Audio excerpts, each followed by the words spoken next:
scores!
Hi, welcome. I'm just checking in, and I have a service animal. Service animal?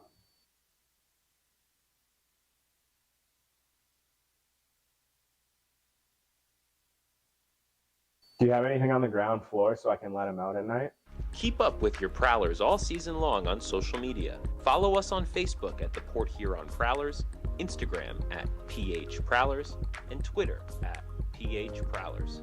And you can find more information on our website, phprowlers.com. Welcome back here to Fairgrounds Arena in Winston-Salem. Prowlers and Thunderbirds getting set to wrap up their regular season series. The Thunderbirds have already won. They have won 4 of the 5 games so far. Will Wiggleman here to take you through it on the PHP Network. And before we get to the game here tonight, take a look back at last night's game, a 5-1 win for the Carolina Thunderbirds that ends Port Huron's 9-game win streak. And for the first time since February the 21st, Prowlers did not get to add a point in the standings. They're on a 12-game point streak. They fall by 4 last night, and the win for Carolina is a big one in the race for the top of the Continental. Get more on that in just a minute here.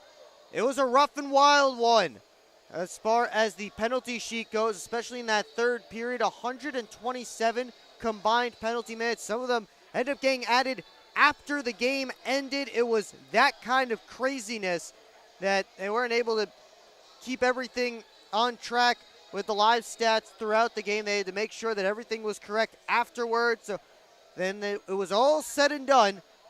127 combined penalty minutes. Prowlers did not take advantage, though, of their power play chances. 0 for 7 on the man advantage. 4 of those opportunities came with a chance to either tie the game or take the lead. And many of those chances coming in that first period when the Prowlers were 0 for 3. They had 2 power plays early when it was still scoreless. But the top-ranked penalty kill in the FPHL, perfect 7 for 7 for the Carolina Thunderbirds. Peter Panacek finished with a goal and an assist, and that means he is just 1 goal away from 100 and 1 assist away from 200 in his FPHL career. Dawson Baker scored twice, mentioned him in the open. He will not play tonight. He is a healthy scratch, as we have just found out, and that certainly may be something that rubs the Prowlers the wrong way, as they may have wanted some retribution for what happened to Tucker Scantlebury last night, and that will certainly be the first question I ask assistant coach Chris Paulin in the post-game interview, is how he and the team felt about the Thunderbirds scratching Baker. Again, he's a healthy scratch tonight. Take a look at the standings in the FPHL. As we mentioned, Athens still atop the Continental, but the lead has dwindled to 2 points, as the Birds would be able to take the top spot with a win here tonight against the Prowlers. A regulation win is what it would take, as the Lobsters do hold the wins tiebreaker. Bobcats, meanwhile, clinched a playoff spot for the first time in franchise history. This is year number 2 for them, so just one spot open on both sides of the alignment here. Baton Rouge and Monroe battling for 1 in the Continental, and Motor City and HC Venom battling for the 1 on the Empire Division side. Speaking of the Zydeco, they won, so their magic number is now 3. So they can clinch with a win over Watertown tonight. Monroe is facing off against Columbus tonight. But we can see the Continental Division standings and playoff spots all locked up before the end of the night tonight. Hat tricks on the other side. They now have a 6-point cushion on the Prowlers for second in the Empire after they got a win last night. Port Huron can clinch, being in at least one of those top 3 spots, and avoid the play-in officially if they get a win and a Watertown loss either tonight or tomorrow. Wolves are playing twice more this weekend, tonight and tomorrow. So a win here tonight coupled with 1 loss by the Wolves or just 2 losses by Watertown in Baton Rouge the rest of the weekend. The Prowlers will clinch at least that 3rd spot. Rockers, well, they may have clinched. Venom can't catch them in points, but the Venom are also not playing all 56 games, so the league website does not have the Rockers listed as clinched. I'm not sure how it's all going to work here, to be honest with you, but the Rockers have not clinched according to the FPHL website. However, the Venom cannot get to 52 points with them only playing 54 games this season. Again, hopefully we get some more clarity throughout this week, and maybe the Rockers will be able to clinch here tonight, but that's where things stand right now. Well, Jordan Gagnon has been a nice pickup for the Carolina Thunderbirds as he returned after spending most of the season on the inactive list. Much like how the Prowlers got Daniel Chartrand back, the Thunderbirds get Gagnon back for the stretch run. And how about this? Gagnon and Chartrand, teammates with the Peoria Rivermen in the SPHL this season. Had an assist last night, did Gagnon. And he's a guy who likes to jump into the offensive rushes as a defenseman, join the play. He runs one of the 2 power play units for the Thunderbirds, so he is always an offensive threat. We mentioned Tucker Scantleberry. He will not be in the lineup tonight. He has a career-high 19 goals and 39 points this season for the Prowlers, but he was knocked out of last night's game by Dawson Baker after Scantleberry challenged Baker to a fight. Baker declined, and then Baker jumped Scantleberry right off the face-off. Again, we have just found out that Baker will not play, so the Prowlers will not get a chance to get back after Dawson Baker. We'll see how that affects the way things go here tonight. Take a look at the lineup for the Prowlers.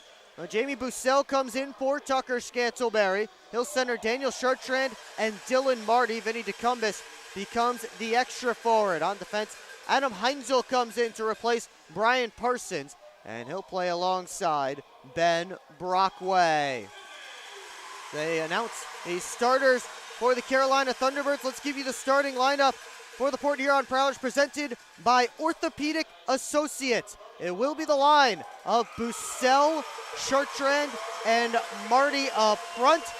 And Adam Heinzel and Ben Brockway on the back end. Reed Cooper back between the pipes tonight. We will get the same goaltending matchup, and we'll give you the numbers on those 2 guys in a moment, following tonight's national anthem. As we are nearly set for puck drop here at Fairgrounds Arena in Winston-Salem. Again, the 6th and final time the Prowlers and Thunderbirds will face each other this regular season. And for the first time since 2018, they will not face each other in the first round of the playoffs. We'll take you down to ice level for the rest of tonight's pregame ceremonies.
sounds like the Thunderbirds just doing a little bit of extra recognition for some of their off-ice staff. This is their final home game of the regular season. Prowlers' final home game of the regular season coming up on Friday.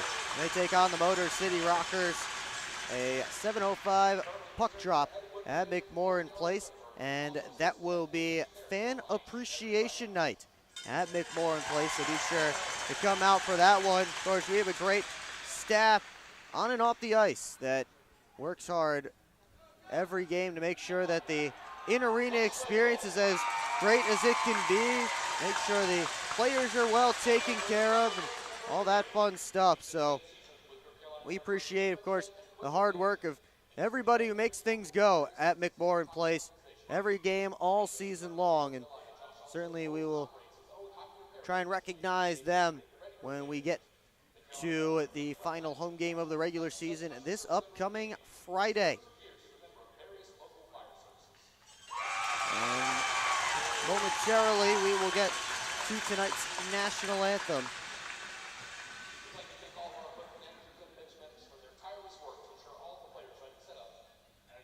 Sounds like we still have some more people to talk about, and now we are set for tonight's anthem.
Tonight's national anthem from Fairgrounds Arena in Winston-Salem. Prowlers and Thunderbirds moments away from puck drop on this Saturday night. The first FPHL game to drop the puck tonight.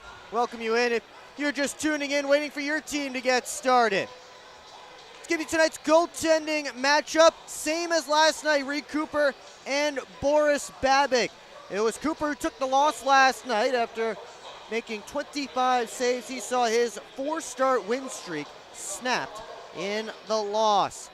Meanwhile, Babick continues to lead the FPHL in save percentage, up now to a .930 save percentage, and he's now tied with Connor McAnanima of the Binghamton Black Bears for the best goals against average in the FPHL, 2.08. He made 32 saves on 33 shots last night. Top line out there for the Carolina Thunderbirds. Gus Ford, Roman Kramer, and Zach White. Prowlers. Bussell, Marty, and Chartrand out there right now. Fans getting loud, and we are underway.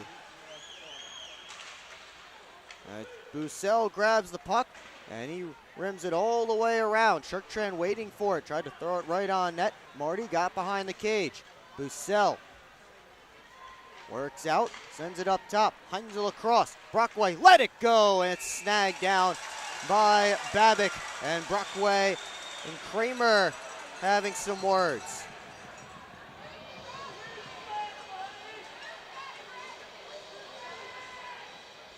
So face off deep in Thunderbirds territory coming here. Port Huron to make its first change of the game. Send out the Trine line, and along with their top defense pairing, Thunderbirds keeping their top group out right now.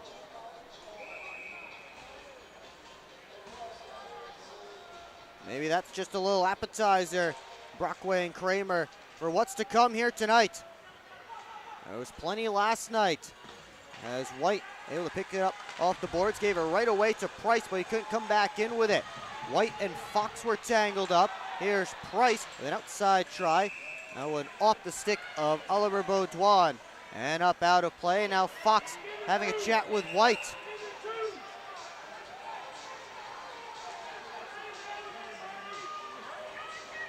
White and Alex Johnson now skating around together. And they will be separated. So between the whistles, plenty going on. And the Prowlers send out their top line for the first time tonight. They were shut down in last night's game. Reggie Millette lost a 6-game point streak. Matt Graham lost a 7-game point streak.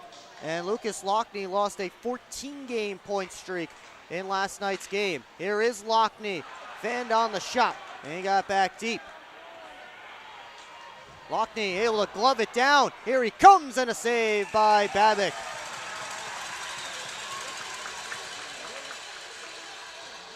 Lockney able to take away the clearing attempt. Got a good look, but Boris Babick able to make the save. Not sure if that puck sat completely flat for Lucas Lockney to get that shot off. The Prowlers playing in the offensive zone here still.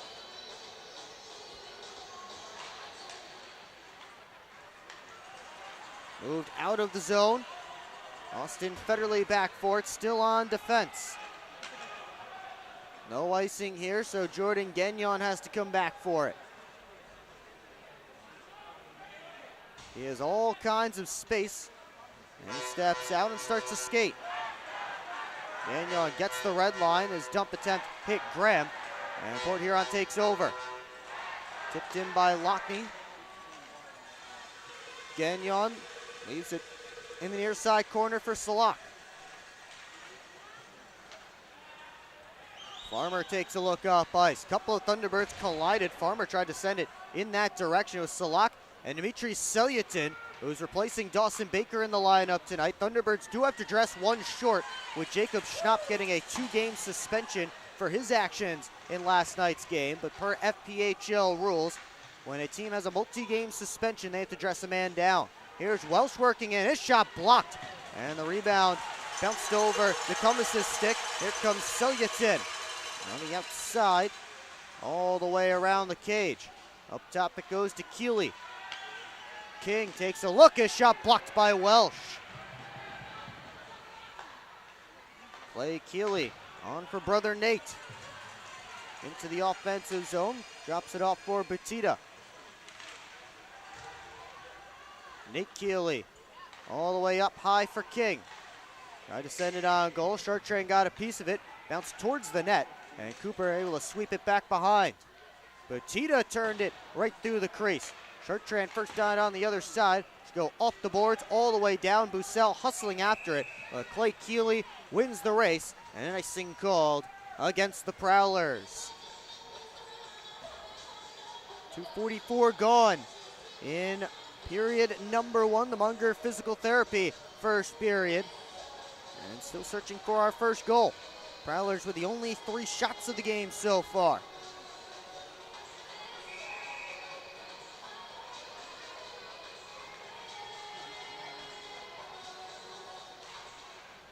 White able to push the face-off back, and it was just kept in at the line by Joe Kennedy. Ford taken in. Referee lost his balance. Puck was right there. Bussell able to push it up the boards. Baudouin pinched in. And now White at the point, covering for Baudouin. Across Kramer, one-timer. Stick save by Cooper.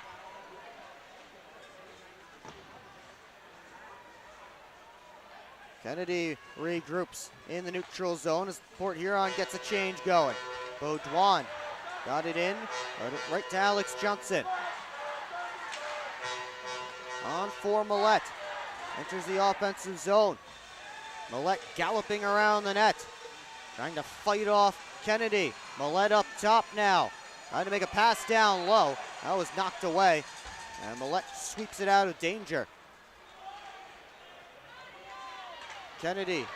Drop for Baudouin.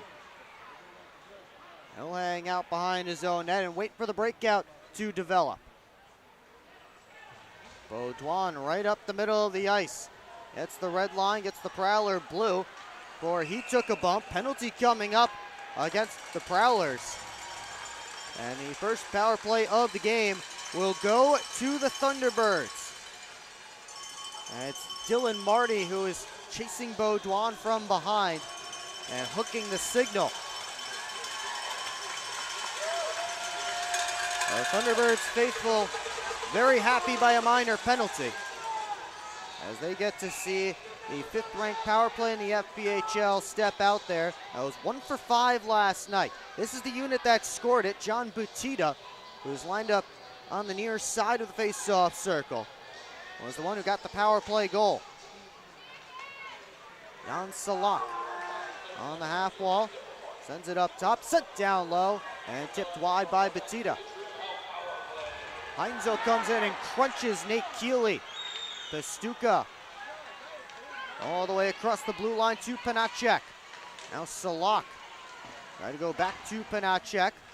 Salak gloves it down and hustling after and getting to that puck first is Alex Johnson. He's surrounded, hassled by Salak. Johnson, little stutter step move, still on the puck. Johnson tried to put it out in front as he took a hard hit.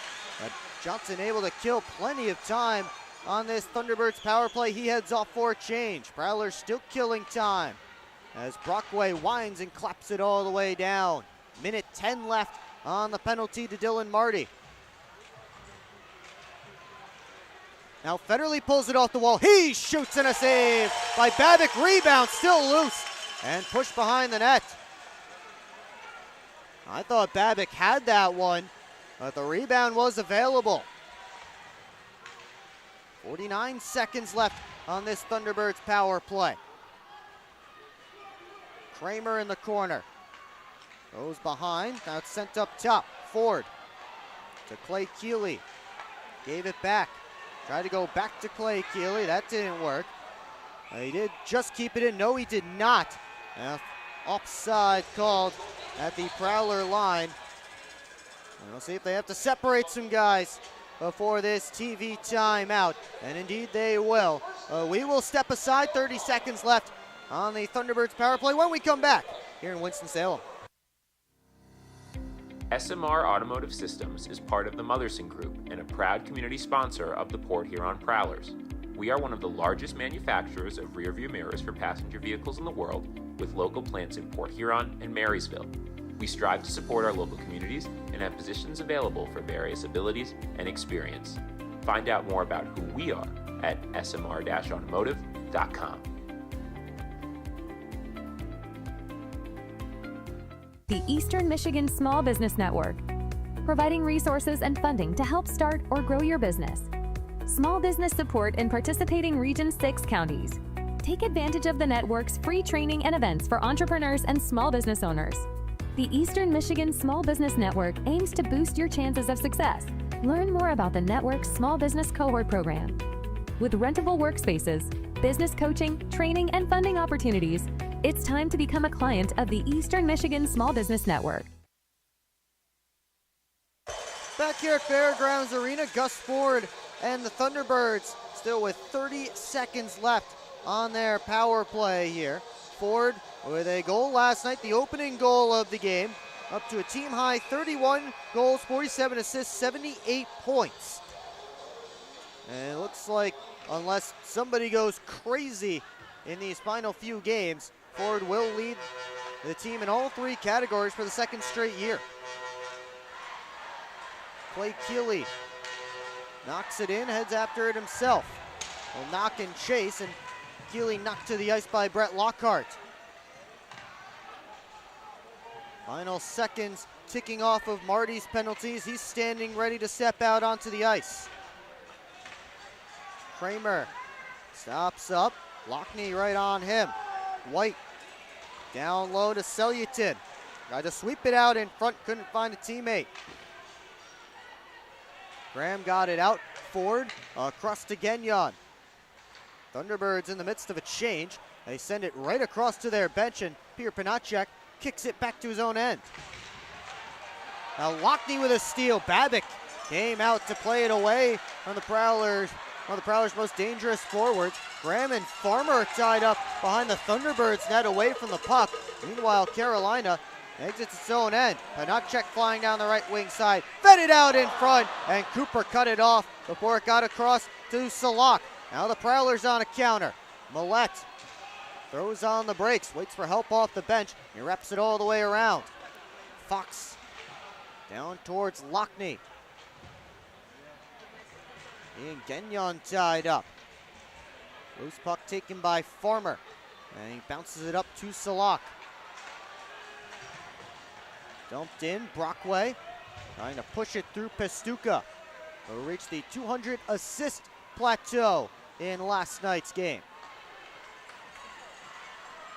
Joe Kennedy sends it in. And bodies coming together behind the Prowler net. Two Prowlers and a Thunderbird all coming together. Puck underneath, some more bodies digging away in the corner. Brockway took a stick or a shoulder up high. Thunderbirds fans reacting positively to that.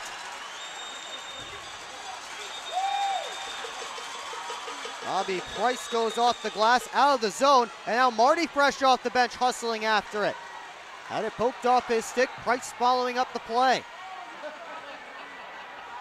Beaudoin spinning away from Dylan Marty. 8 minutes gone in what's been a physical period one so far.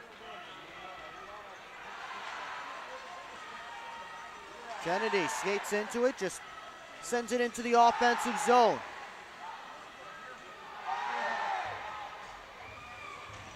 Kramer takes a hit from Alex Johnson, and Johnson gave it to Lockhart. Chartrand looking for Bussell, floats it through. Saved by Babic, and it's knocked to the corner by Clay Keeley.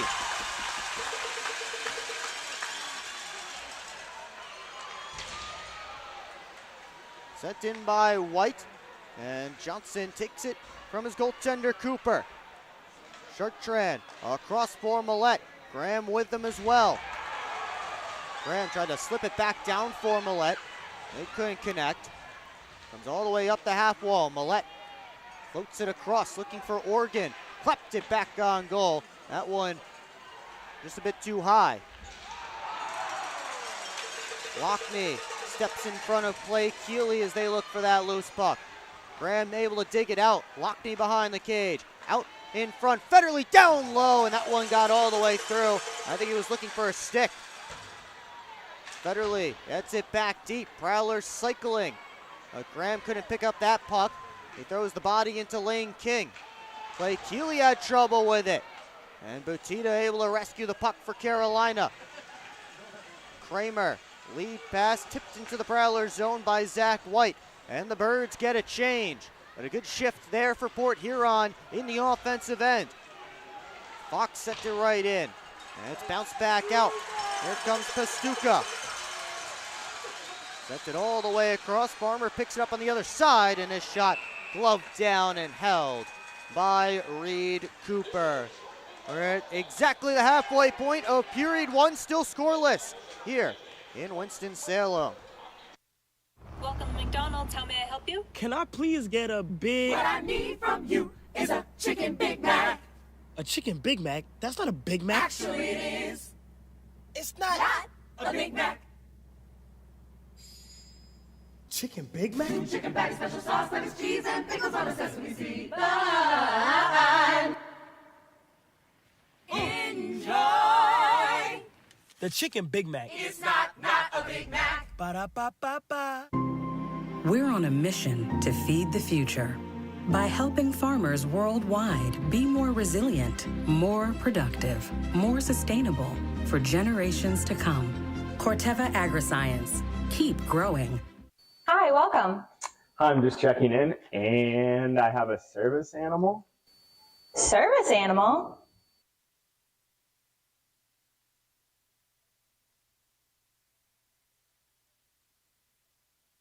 Do you have anything on the ground floor so I can let him out at night? Back here at Fairgrounds Arena, Prowlers and Thunderbirds scoreless through 10 minutes of action. And looks like part of the training staff on the Thunderbirds side taking a look at Ben Brockway, who has a towel that was supposed to be white, but now it is more red than white. And over in front of the Prowler bench, they're trying to clean up a huge, huge pool of blood.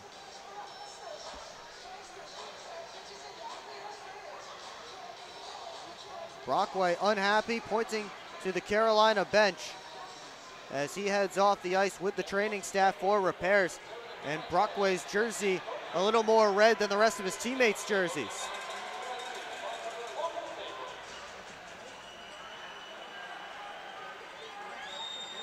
So Brockway heads off to get fixed up. The puck was in the corner. This was earlier on in the period. Puck was in the corner, and he was battling with, I believe it was Nate Keeley. And the puck was underneath a couple of different players, and either Keeley's shoulder or the butt end of his stick or something caught Brockway up high. He immediately grabbed for his face and headed off to the Prowler bench. There's a lot of red on the ice right in front of the Prowler bench. Can't see it right now.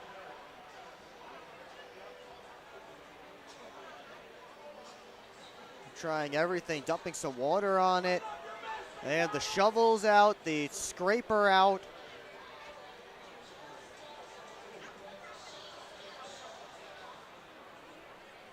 Hopefully Ben Brockway can get fixed up and get back on the ice shortly.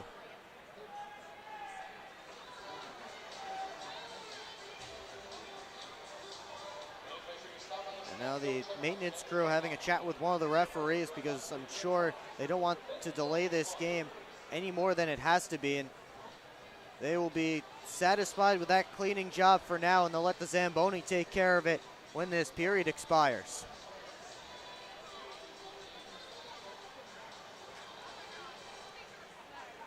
Prowlers down to 5 defensemen for the moment. They have to face a draw back in their own end.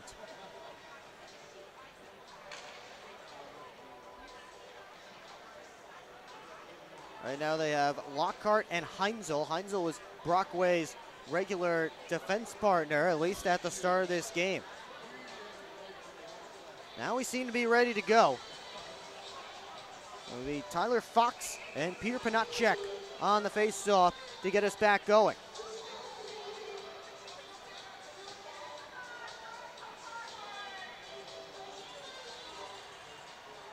Eventually, once we drop it.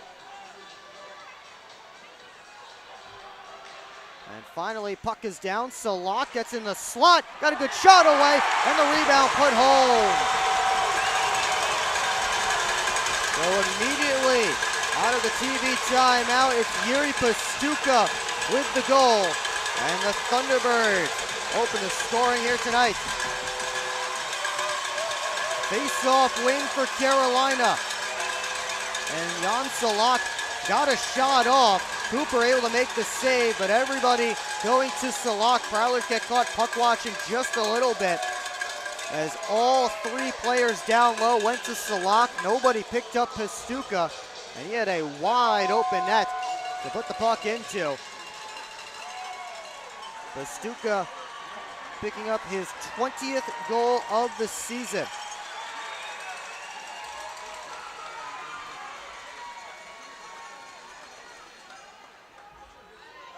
Right now, Jan Salak getting the only assist on the goal. And the Prowlers find themselves behind for the second straight night. Clay Keeley back with it in his own end, chased out by Millette. Left wing side for Salak. Dances to the slot, lost the handle, and Graham came in with a hip check as well. Sent back down deep. Federley to play away from Nate Keeley. Caught up in Austin Federley's equipment. Pastuca there as well. And they've lost the puck, so we'll blow it dead, and we'll get a face-off deep in Prowler territory. Well, Pastuca from Salak, the opening goal of the game tonight. Salak with his 27th helper of the season.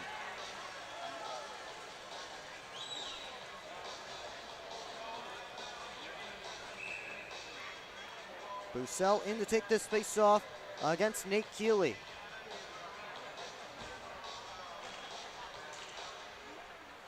Johnson rims it around towards Chartrand. Bounced out, but Thunderbirds take over. Play Keeley, fires it back in. Chartrand this time able to get it out of the zone. Thunderbirds regroup once again. Keeley on for Butita, who bounced it right back. Clapped around behind Cooper. Keeley and Bussell were jousting behind the play, and both of them will be getting penalties here. As Bussell put a hit on Keeley after he dumped it in, and those two each gave each other a whack. They're either going to get some 5-on-5 still or some 4-on-4. We'll find out in a moment.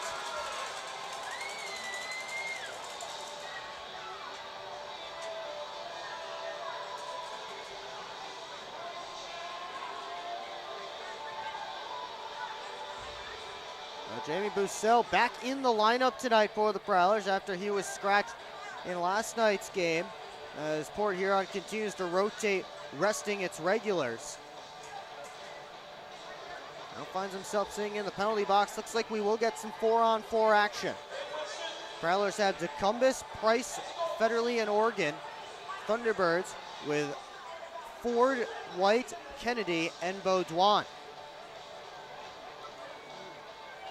2 per slashing to each Clay Keeley and Jamie Bussell here. And we continue. Organ.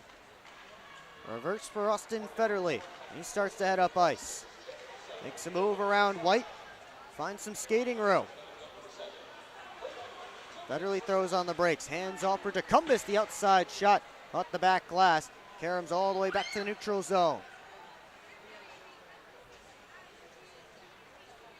Federley takes it back behind his own net. And he works up. Floats it through. Millette got a touch, got it deep. Organ and Kennedy both in for it. Ford, back pass looking for White. That wasn't really in his vicinity. And it's Lockhart, watched by White, going all the way back in his own end as his team finishes up a change. Lockhart weaving through center into the offensive zone, over to Lockney on the outside. Lockney had it knocked away from him. Kramer batted it up in the air, and Baudouin able to settle it down. On towards Kramer, got through him. Lockhart towards the net, off a stick over top. 45 seconds left in the 4-on-4. Johnson for Millette. Gave it right back. Now it's Johnson trying to walk the blue line, trying to move it down deep, but he gave it right to Baudouin. Kramer out with it, has Salak going towards the net, gave it to him, and it's poked away. And now Millette starting a rush the other direction, has Welsh with him. Millette throws on the brakes, waits for help, floats it across to Adam Heinzel. He takes a look, working on Kramer, who closed him off. Farmer up the other direction. 3-on-2 for the Thunderbirds if they hurry. Farmer, hands off. Gagnon trying to sweep it out in front. Good play by Dylan Marty to get his stick on it. Bussell and Keeley are out of the penalty boxes. They're back to 5-on-5. Federley. Over for Adam Heinzel. He fumbled with it. Butita down low, saved by Cooper as it was deflected and played out to Kennedy. Nate Keeley, a shot blocked by Bussell. Selyatin for Nate Keeley. Sellyton again on the backhand. And Cooper had it long enough to get a whistle. Thunderbirds trying to take advantage of a turnover deep in Prowler territory. Reed Cooper able to shut down the shot. He keeps it a 1-0 game with 6:21 left to go in the Munger Physical Therapy first period. Shots on goal right now favoring the Birds 9-7.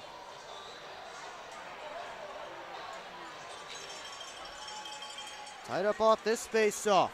Millette working up with Organ and Lockney. Sends across to Lockney, trying to flag it down. Now Lockney turned it back on net. Delayed penalty coming up. It's against Carolina. Slashing is the call, so the Prowlers will go to their first power play of the night as Zach White takes a seat.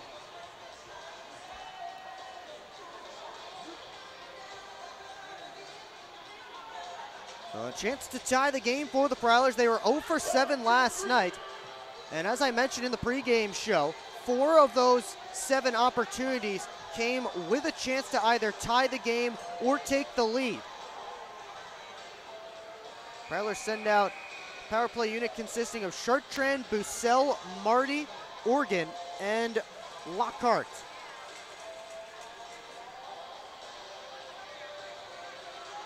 And Bussell asked to leave the faceoff. Chartrand will take it instead.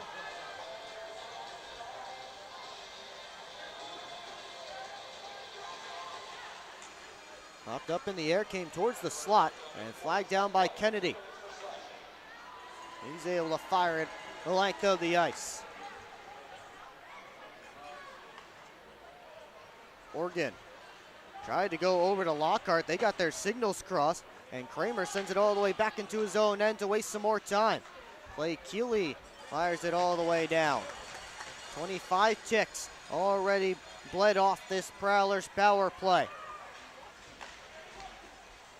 Marty, cross corner dump. Farmer claps at it. Kept just in at the line by Organ. Bussell to Marty. And now Organ. A penalty coming up on Daniel Chartrand as Gagnon went down in front of the Thunderbirds net away from the play. That will take care of the rest of this Prowlers power play. We got 1 minute and 15 seconds of 4-on-4 before a 45-second Thunderbirds power play.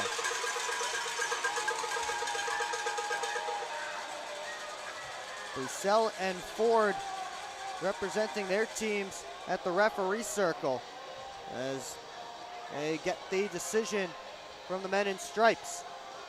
But a 2-minute slashing penalty to Chartrand ends this Prowlers power play. No shots on it. Bussell has had a conversation with both referees to this point before heading back to the bench. Not sure what it's about. Tonight's referees are Ron Johnson and Andy Lindley. Linesmen Matthew McMillan and Anders Gustafsson.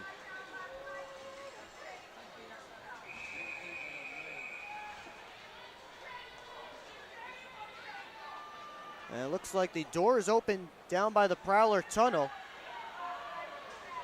And now they've closed it.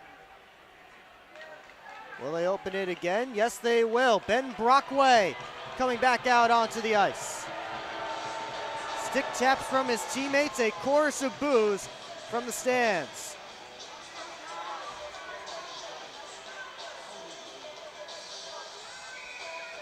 Now Prowlers back to full strength on their bench. 5:20 left to go in this period. Loose puck poked to the point. Kennedy with space. Elects to go over to Pastuca, try to catch and shoot, but the puck disagreed with him.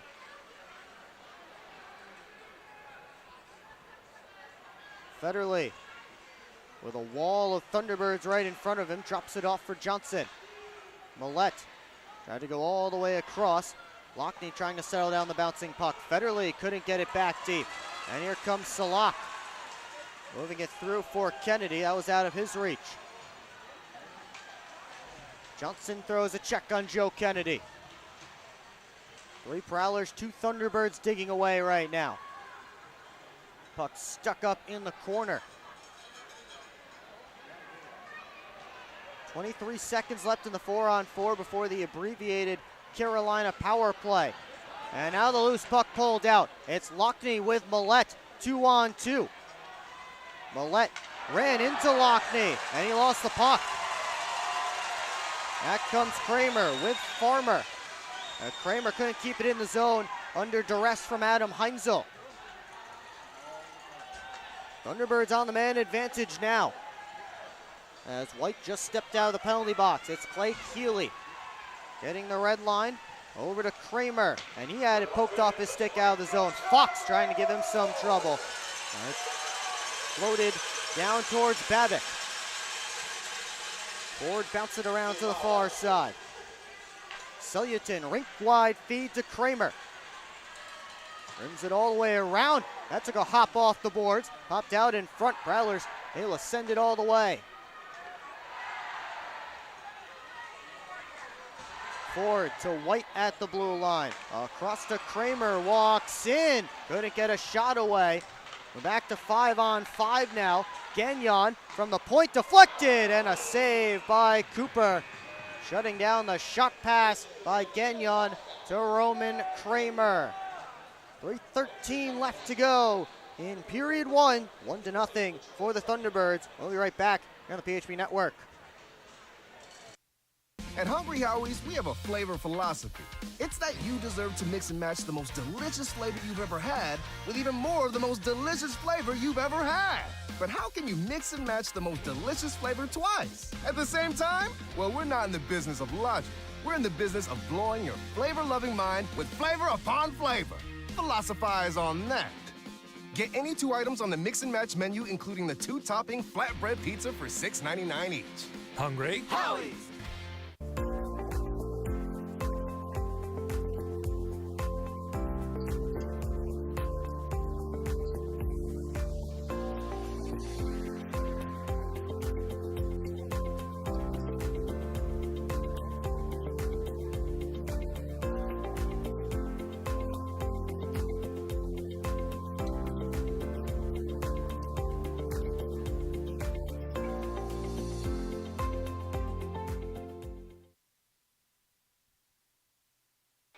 Back here in Winston-Salem, Prowlers trailing the Thunderbirds by a score of 1-0 in the late stages of period one. Will Wiggleman here with you on the PHP Network. Thanks so much for joining us tonight. The first game to drop the puck in the FPHL on this Saturday evening. Face-off coming to Reed Cooper's left after the save before the TV timeout. Fox and Panacek on it. Pastuca lined up right behind Panacek. The face-off won back by the rookie Tyler Fox. Brett Lockhart taking a look from behind his own net. Goes off to Johnson in the corner. Long lead pass looking for Welsh. Tipped in by Drew Welsh. So no icing. Welsh almost took it away from Babbitt. Centered out in front. And they couldn't get it to Fox. Poked around, Price to Welsh. Turns and fires, save Babbitt. He had no idea where it was. It's still lay in front of him. Johnson takes a look. Tried to pass it off to Welsh. Turns the corner at the blue line. Sent it down deep, off the backboards. Fox got a swipe at it. Babbitt has it in the glove and he'll hang on. And still a little more going on in the blue paint between Clay Keeley and Tyler Fox. And that draws a crowd.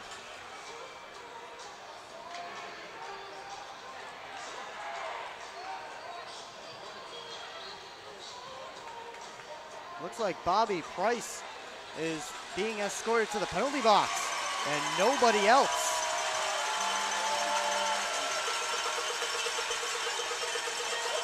So Carolina will go to the power play here.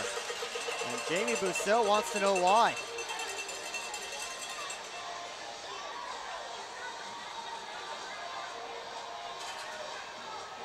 And Bussell, Prowlers' alternate captain, unhappy with that call.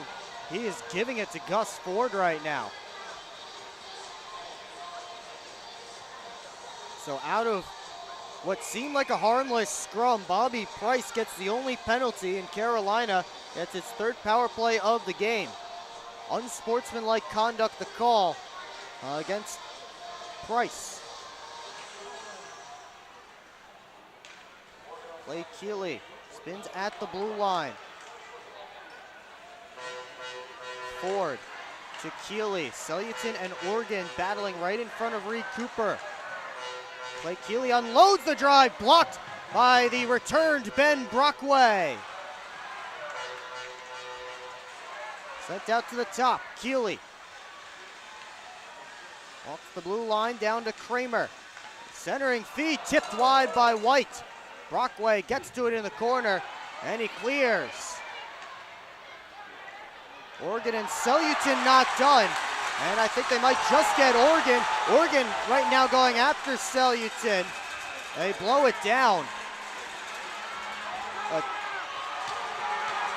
Tim Oregon may be getting the only penalty here, as he and Celluton were going at it. A 5-on-3 coming for the Carolina Thunderbirds.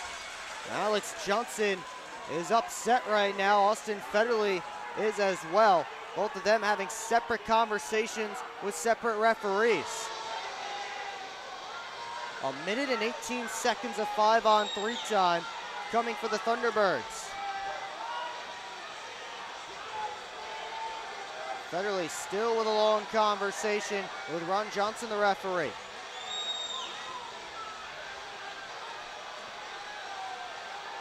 Roughing the call against Oregon. A huge opportunity for the Thunderbirds here. They've actually given Oregon 2 penalties. He gets 2 for roughing and 2 for cross-checking. So a double minor to Tim Oregon.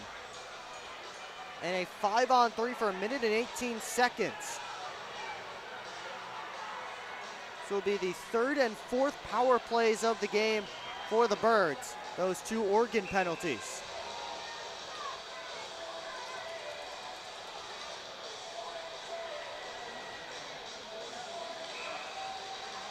Prowlers making a trail to the penalty box right now. And they're putting their PK in a tough position, trailing by a goal. Federley able to clear right off the bat. Yuri Pastuka gets into the offensive zone. Sends it across to Ford. Back to Pastuka. Ford. Watched by Heinzel. Floated it down low. White takes the shot. Fought off by Cooper. Roman Kramer to Pastuka. Now Ford. Pastuka again. Those 2 play catch. Ford slips it down low. White. Back to Ford, and that got through him and out of the zone. 35 seconds left until it's a 5-on-4. Sent across to Panacek, flying in off the bench. Kramer leaves it for Panacek. And now Ford again. Panacek walks in, drops for Ford, takes a look across. White couldn't find the target. Not sure if Cooper got a piece of it or not, but Bussell able to get it all the way down. Price set to step out of the box in a few seconds here. Panacek works back up. Enters the offensive zone, drops it off. Kramer shoots off a stick and up out of play. Price is out of the box. So the Thunderbirds down to a 5-on-4 advantage for the next 2 minutes and 38 seconds. Unless they score twice, that will leak into period 2.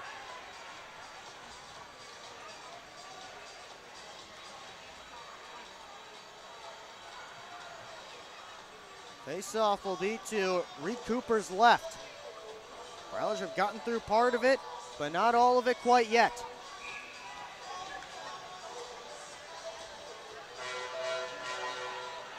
Off this face-off, Pastuka settles, sent it down deep.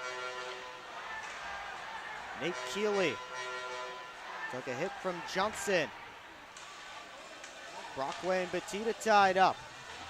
DeCumbus in there as well. Final seconds ticking off of the clock in this first period. Batista couldn't control it. That's going to do it for the end of period number 1. With the Thunderbirds leading 1-0, they will have 2 minutes and 14 seconds of power play time when we come back for period number 2. Shots on goal in that period, favoring Carolina 13-9. And Yuri Pastuka has the only goal so far. And the Thunderbirds, I actually undersold it. The Oregon penalties were power plays number 4 and 5 for Carolina in that first period. And again, they will have lots of time to work with. Well, the Prowlers will be 14 seconds away from killing the first minor penalty. But all of that to be worried about when the second period begins in just about 20 minutes from now.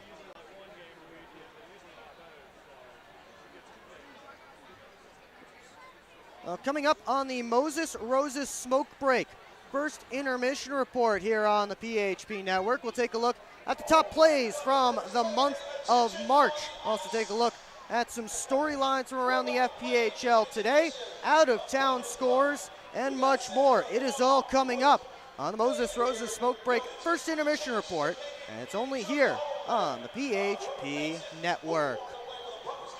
The Prowlers are celebrating 10 years in Port Huron. Now's your chance to get special edition 10th anniversary gear at the Prowlers team store. Located on the west end of McMorran Arena at every home game or online anytime at prowlersmerch.com. You can scan the QR code on your screen now to visit the online shop. Look your Poho best with gear from the Prowlers team store. It's 1-0 Thunderbirds through 20 minutes. We'll be right back here on the PHP Network.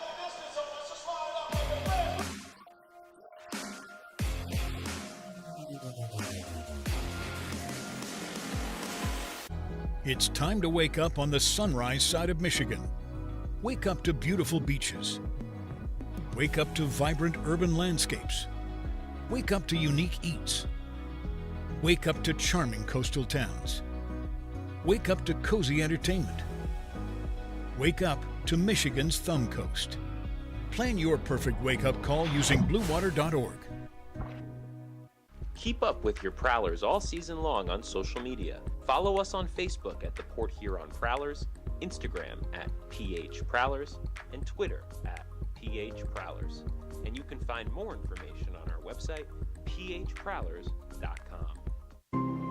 We're on a mission to feed the future by helping farmers worldwide be more resilient, more productive, more sustainable for generations to come.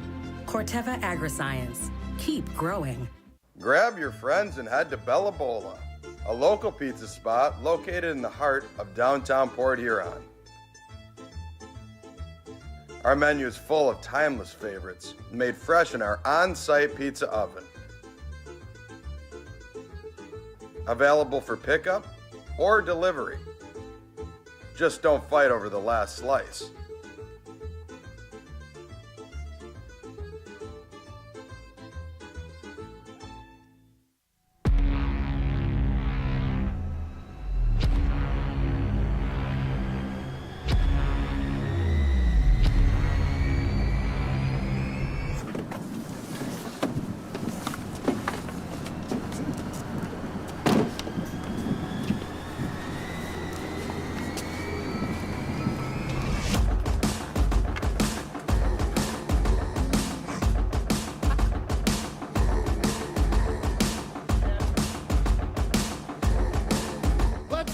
Seriously not even that much better than you. Should've just got a ticket from phprowlers.com. I should have just bought tickets at phprowlers.com. I got it! I should have just got a ticket at phprowlers.com. I should have got a ticket at phprowlers.com. They should have just got tickets at phprowlers.com.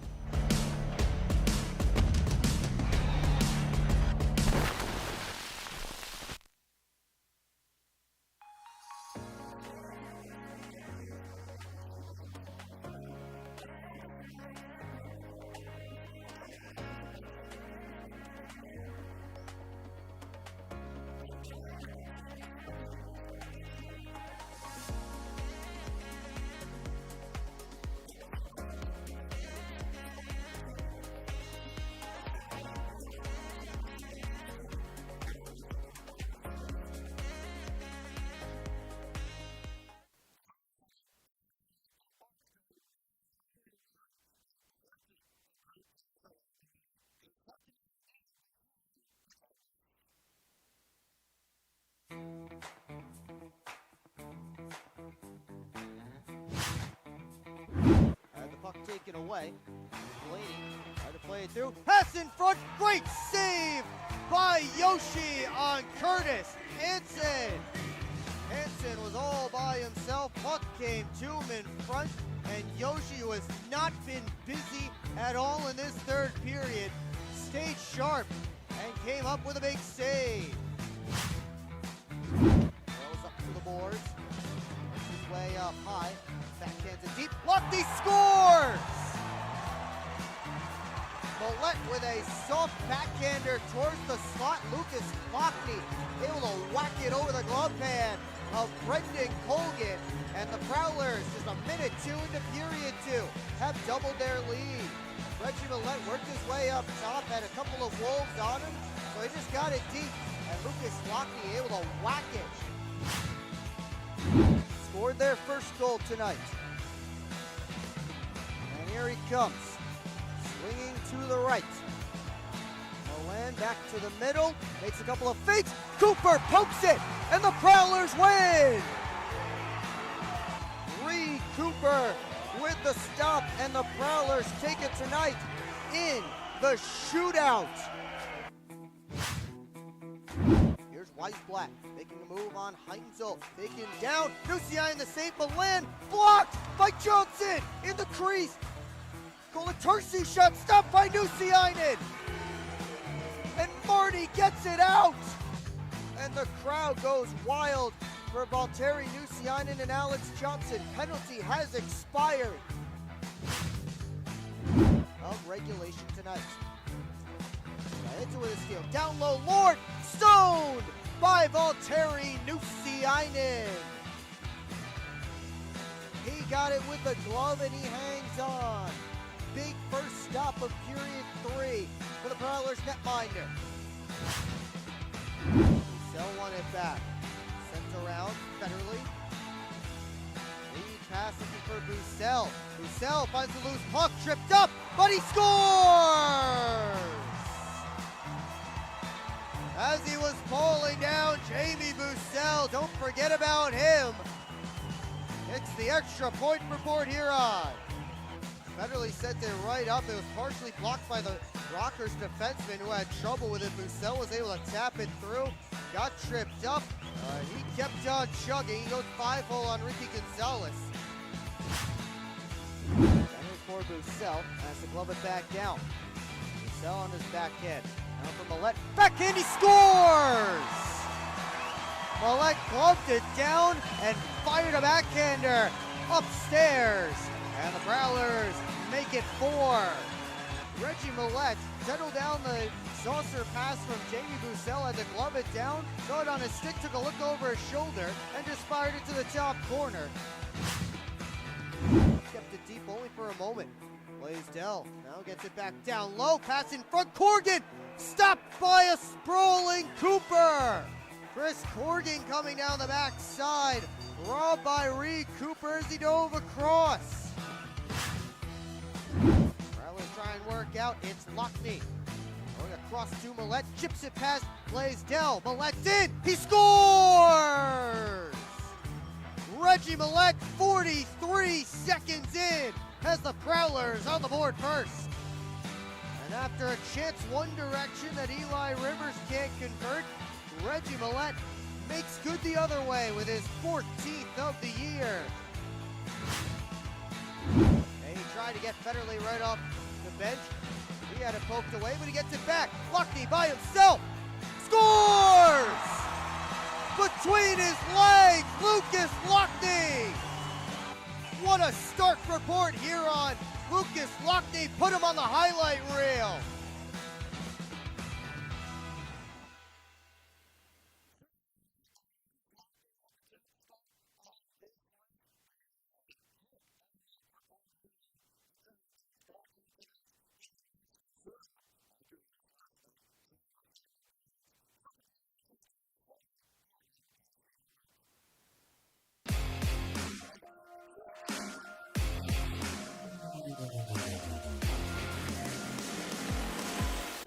It's time to wake up on the sunrise side of Michigan. Wake up to beautiful beaches. Wake up to vibrant urban landscapes. Wake up to unique eats. Wake up to charming coastal towns. Wake up to cozy entertainment. Wake up to Michigan's Thumb Coast. Plan your perfect wake-up call using bluewater.org. Keep up with your Prowlers all season long on social media. Follow us on Facebook at the Port Huron Prowlers, Instagram at PH Prowlers, and Twitter at PH Prowlers. And you can find more information on our website, phprowlers.com. We're on a mission to feed the future by helping farmers worldwide be more resilient, more productive, more sustainable for generations to come. Corteva Agriscience. Keep growing. Grab your friends and head to Bella Bola, a local pizza spot located in the heart of downtown Port Huron. Our menu is full of timeless favorites made fresh in our on-site pizza oven. Available for pickup or delivery. Just don't fight over the last slice.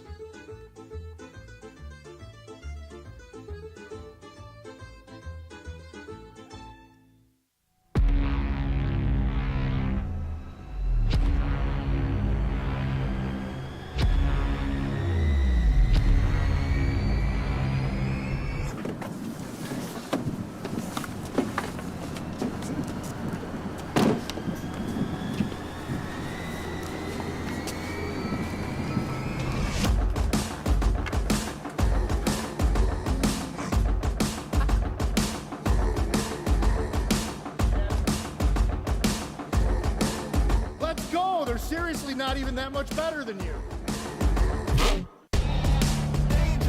Should've just got a ticket from phprowlers.com. I should have just bought tickets at phprowlers.com. I got it! I should have just got a ticket at phprowlers.com. I should have got a ticket at phprowlers.com. They should have just got tickets at phprowlers.com.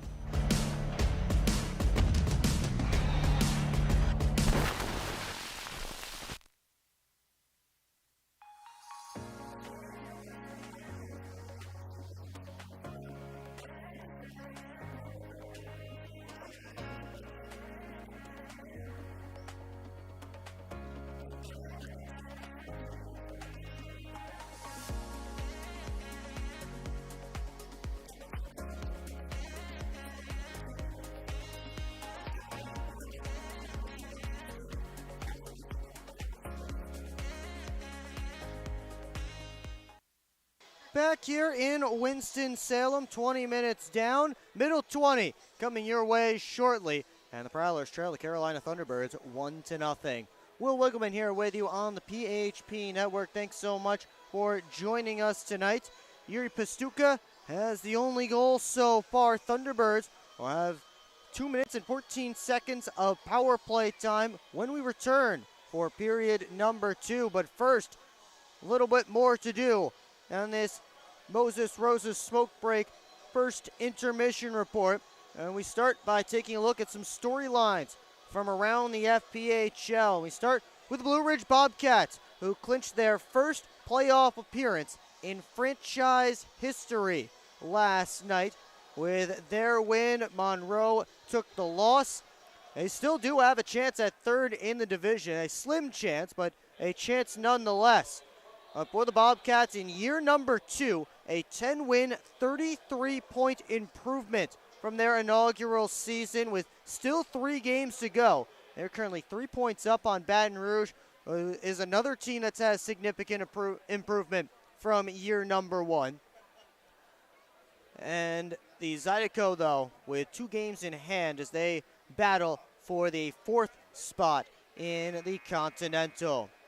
Well, Jacob Schnapp, you may have noticed, is not on the ice tonight. He was suspended 2 games after receiving an elbowing minor, a roughing minor, an aggressor game misconduct, and a sucker punch match penalty, all in the same play, which is impressive. That's more penalty minutes than some guys have in their entire careers. When he attacked Matt Graham, it all results in just a 2-game suspension for Schnapp. And to be honest, I have never heard of the sucker punch designation. I did not realize that was in the system for the live stats that the FPHL uses. I had never heard of it. I talked to some players. They hadn't heard of it either or ever seen it used. But if you see it, you know it. And that was a sucker punch, certainly what it was. And Jacob Schnapp gets 2 games, so out tonight and out for the first game next weekend for the Thunderbirds. Well, Justin Barr is set to play his final pro hockey game, at least that is the report, as he is reportedly retiring at the end of this season.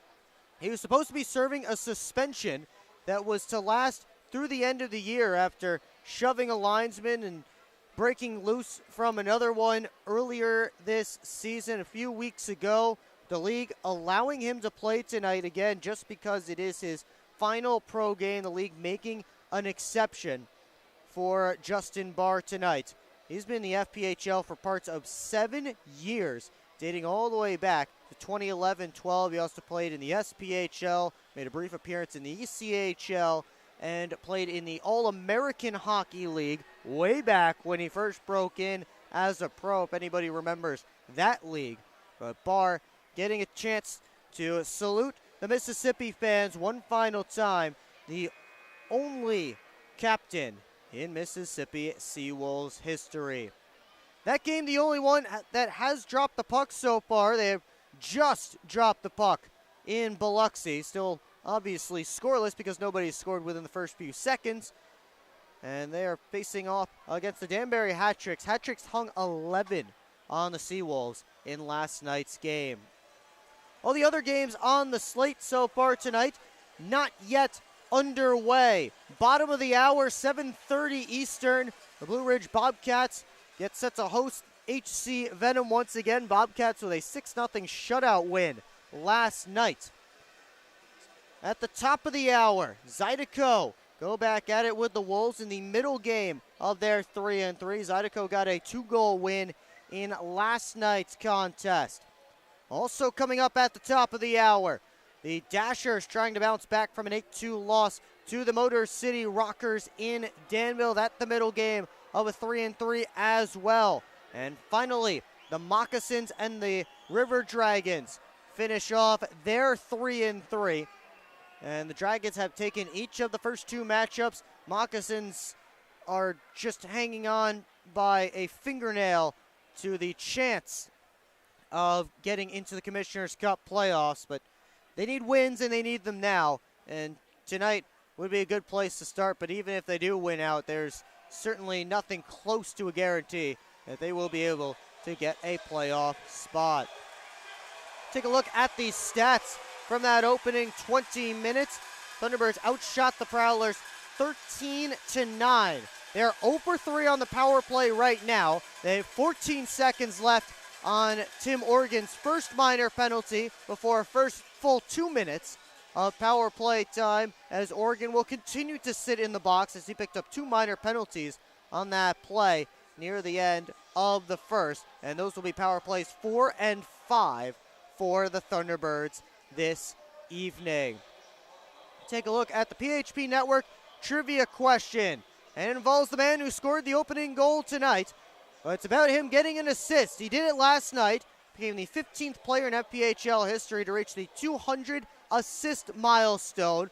Which of his teammates are within 10 of breaking that mark, or at least reaching that mark? More than you might think. Well, we have talked about one of them so far tonight. Put your guess in the comment section. We'll give you the correct answer coming up at the start of period number 3. Reed Cooper down the goal crease to our right, made 12 saves on 13 Thunderbird shots in that opening period. Boris Babick in the goal crease down to our left. He stopped all 9 Prowler shots. Again, Carolina still on the man advantage for 2 minutes and 14 seconds as we get the Hungry Howie second period underway. Gus Ford with his unit out there to start. Gives it off for Clay Keeley. Keeley gets into the offensive zone, sends it around.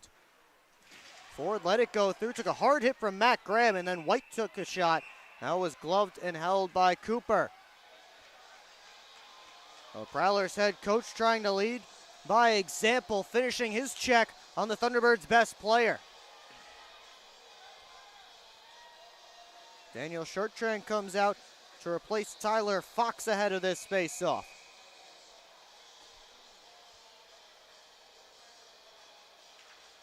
White wins it back.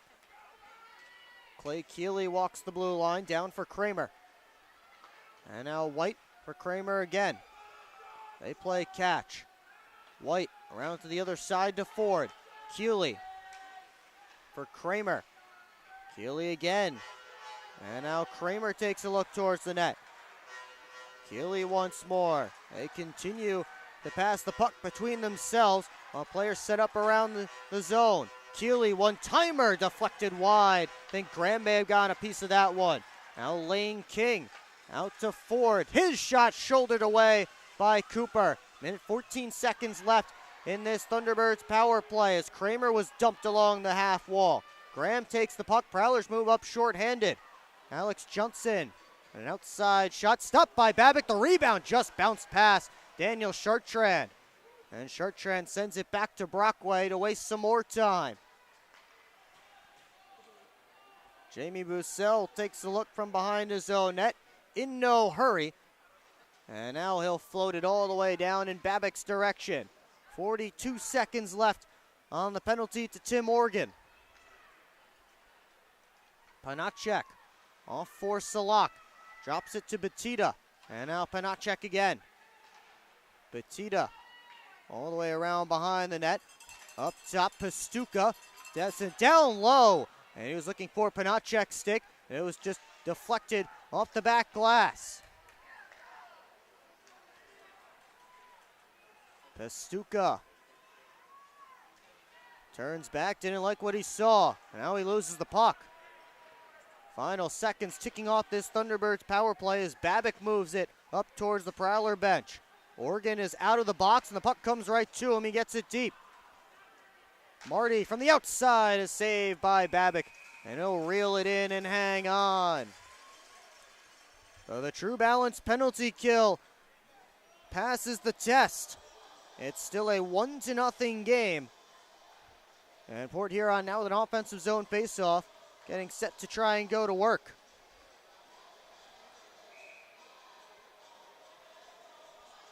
They have Jamie Bussell's line out there. He'll take the draw against Ford.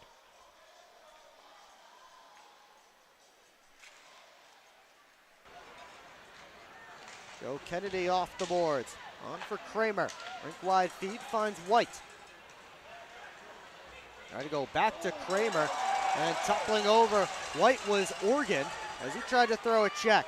Marty gets around Baudouin. Marty in front looking for Organ and a save by Babick. As Tim Organ jumped in on the play there. Baudouin and Bussell tied up behind the play. Meanwhile, Zach White just gets this puck deep. Federley, two-line pass on for Chartrand. Comes right in on Babick as Port Huron begins a change. Kennedy up for Pastuca. All the way across to Baudouin.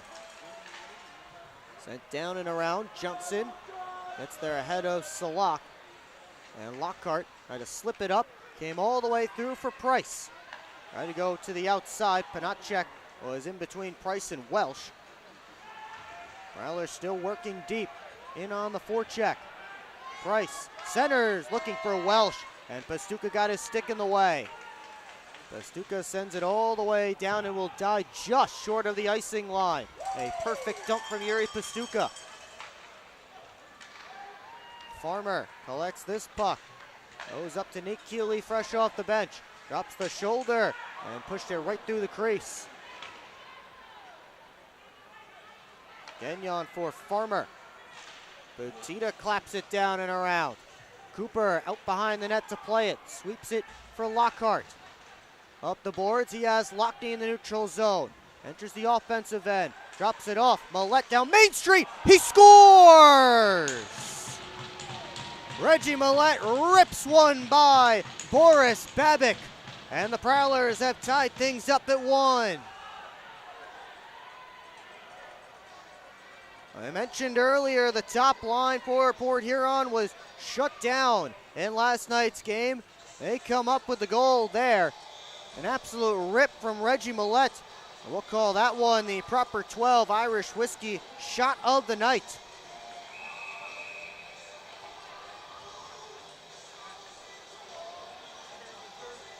Proper 12, the official shot of the Port Huron Prowlers. It gets this game tied up at 1 goal apiece as Kramer tosses it in. Ben Brockway spins it over to the near side. Heinzel tried to move it up the wall. And Chartrand collects the loose puck. Bussell dips the shoulder, had it poked off his stick by Kennedy. Comes up top, Heinzel lets it go and it floats just wide. Now Kramer trying to stretch it along for White, but Heinzel got back on him.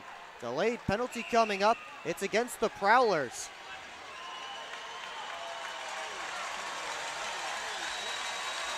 It's against Jamie Bussell, who just finished his hit on Roman Kramer, and roughing is the call.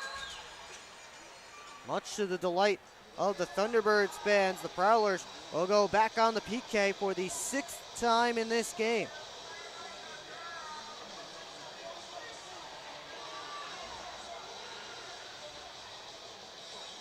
See if I can see it here. Looked like just a hit to me, but the camera did move just as he made the check, so maybe there was something that I missed. Either way, though, Thunderbirds power play back to work once again. You don't want to play with fire with this Thunderbirds man advantage too often.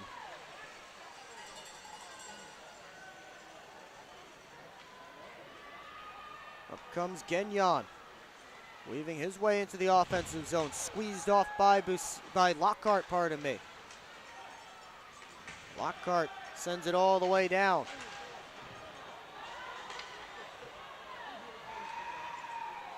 Gus Ford takes a look, flanked by his teammates, and he gets it up to White on his right. White couldn't handle it cleanly. Brockway trying to clear. Graham as well, and he's able to bounce it down the ice. Minute 12 left on this Thunderbirds power play.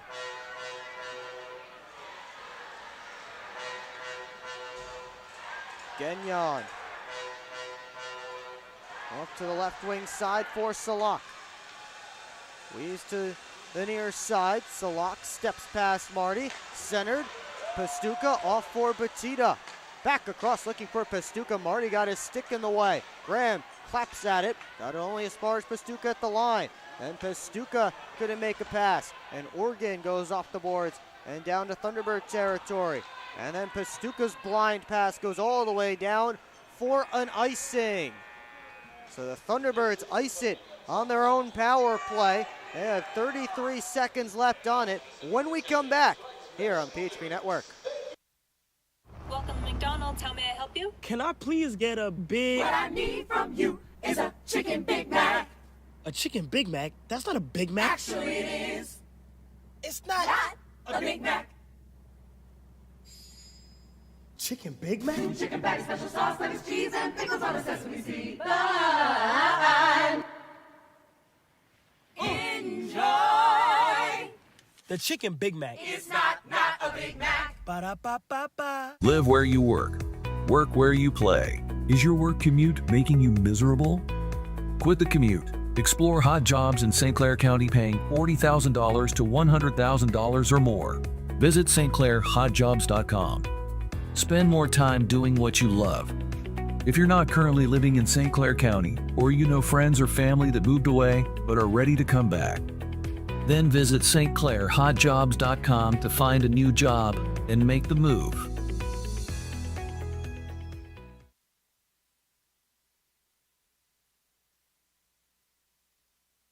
Back here in Winston-Salem, Boris Babik has just seen the puck go past him a few minutes ago. Reggie Millette from Lucas Lockney and Matt Graham The entire top line for the Prowlers getting in on that goal. And it's a 1-all game. Prowlers get an offensive zone faceoff while shorthanded after the Thunderbirds iced it. 33 seconds left to go on the penalty to Jamie Bussell as Carolina sets up the breakout. Panacek flying up over to Pistuka. Turns it all the way around, but Tito waiting for it on the other side. Pushed up to the top. Ford got it down deep. Nate Keeley spinning out of pressure. Try to feed it out in front. That hit Johnson's skate, and Cooper alertly able to cover up for a whistle and a face-off. 9 seconds until Jamie Bussell is allowed out of the sin bin.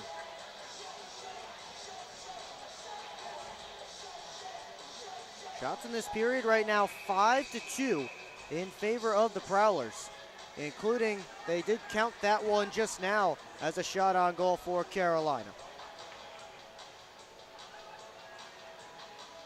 Ford and Graham on this draw.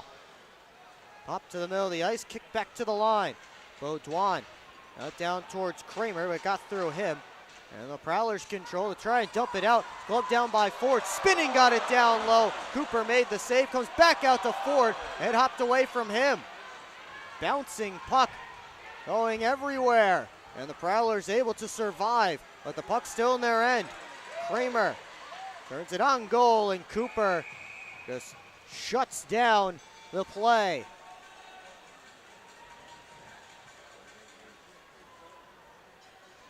Dangerous moments there for the Port Huron defense. Both teams will make some wholesale changes here. So the Thunderbirds now 0 for 6 on the power play so far tonight. We have not hit the midway point of the hockey game yet.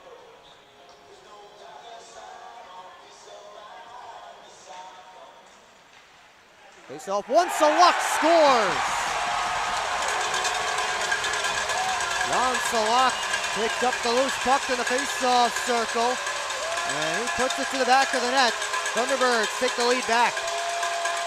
And once again, it's the check line doing the job. Salak with a goal and an assist now tonight, as he picks up his 16th of the year.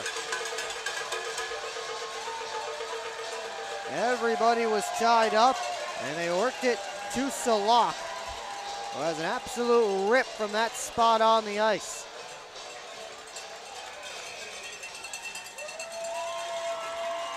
Now it's back to a 1-goal lead for the Carolina Thunderbirds.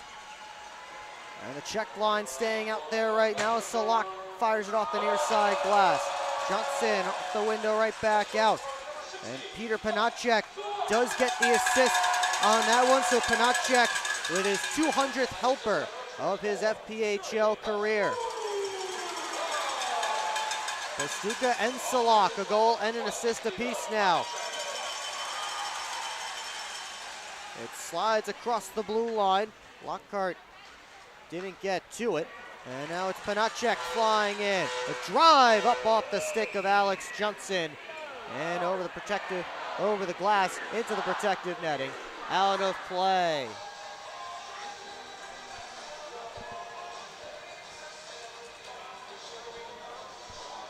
.12:06 left to go in period 2.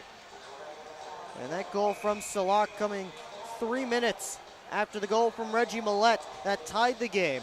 And between those two events, though, the Prowlers did kill off a penalty. But Port Huron did not give itself a chance to capitalize on any kind of momentum that it may have gotten from the goal.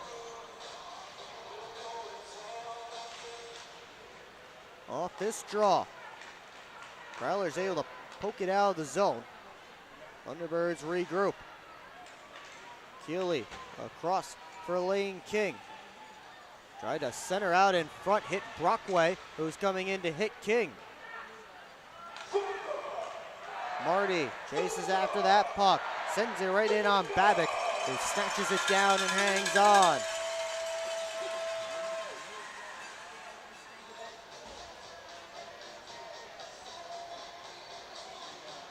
Face-off will be to Babbitt's left. Daniel Shorttrand hanging out right in front of the net. Not where the Thunderbirds want him to be, and I'm sure he knows exactly what he's doing there. He'll head over to the Prowler bench. Port Huron sending that top line out there that just scored a few minutes ago. Tie the game at 1. Now it's a 2-1 deficit.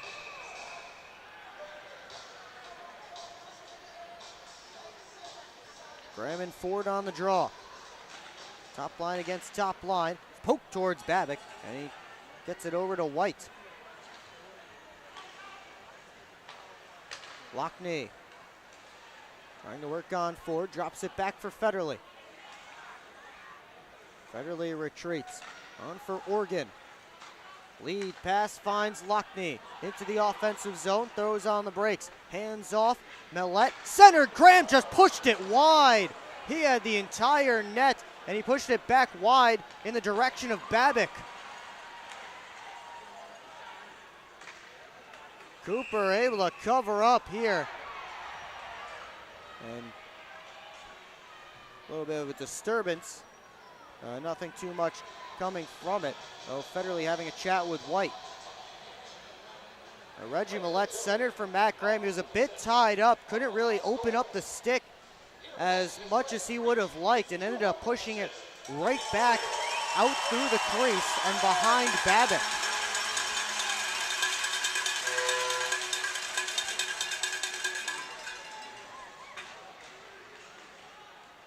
It stays 2-1 as Clay Keeley floats it through. Blocker save, Cooper. And DeCumbus grabs the rebound. Indirect pass looking towards Price. Picks it up on the other side. Cycled around, Butito waiting for it. And goes off the boards out of the zone. DeCumbus chipped it around one man, and he got taken out by Butito. Clay Keeley bounces it in, heads after it. Johnson tried to reverse up the near side. Nate Keeley stepped in front. Butito centered for Keeley. He was on his backhand and had two Prowlers on top of him. Couldn't get a good shot away. Port Huron trying to sneak in a quick change here as Farmer revs the engines up ice. Gets the Prowler blue line. James Farmer drops the shoulder all the way around the net. Farmer still with it. Takes a hit from Johnson as he moved it. Now Pastuca lost the handles. He tried to wrap it out in front. Beaudoin couldn't keep the offensive zone. He's chased back by Marty.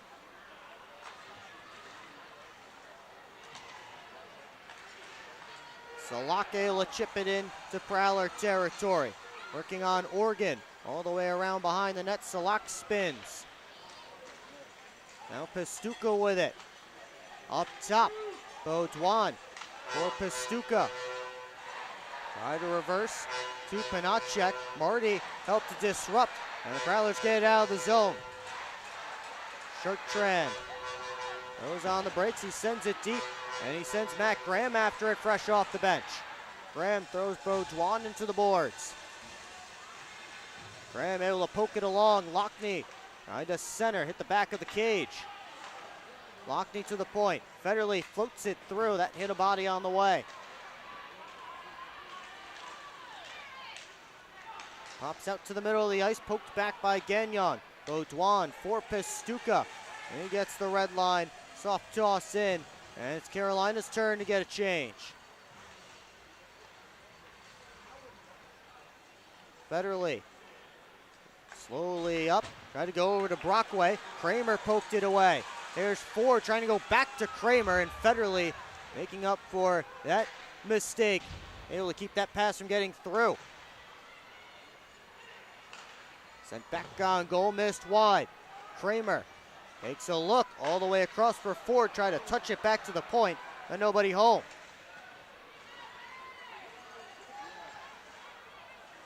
White tried to move it along. DeCumbus moving the other direction. Millette on the half wall. Cycled it down low for Price. Tried to go back to Millette. Now Price finds it. Float it back on goal. Millette got a touch on it. Babbitt couldn't control. And swept back across, and Kramer collects. Heinzel couldn't glove it down. Here's White with a break, and he scores. Zach White with a nice move on the breakaway and make it a 3-1 Thunderbirds lead. As Carolina stretched the ice, they floated it all the way down. And White able to grab it on the other side, backhand, forehand. White picks up his 25th goal and 50th point of the season in game number 33.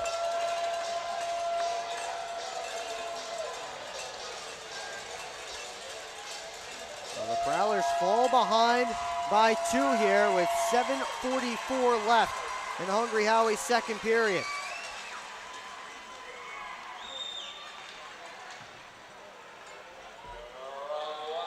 Farmer lead pass. King tips it in as Carolina looks for more. Johnson taken in hard by King. He's down on the ice. Slow to escape. Meanwhile, Kennedy works to the middle. Hey, Keeley didn't get anything on that one-timer. Roussel chips it by his man. He's up with Chartrand. Chartrand down to Roussel. His backhand, and Babick able to shut the door.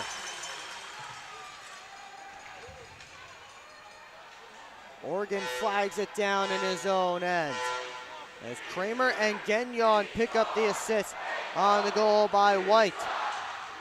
Millette with a steal in the corner. Out towards Graham. Didn't get all the way to him. Lockney back on goal. That one deflected up over the protective netting, over the glass, out of play. Thunderbirds lead by a pair as time dwindles down in period 2. We'll take a break here on the PHP Network. See that? That's what 100% mozzarella looks like. What dough made daily looks like.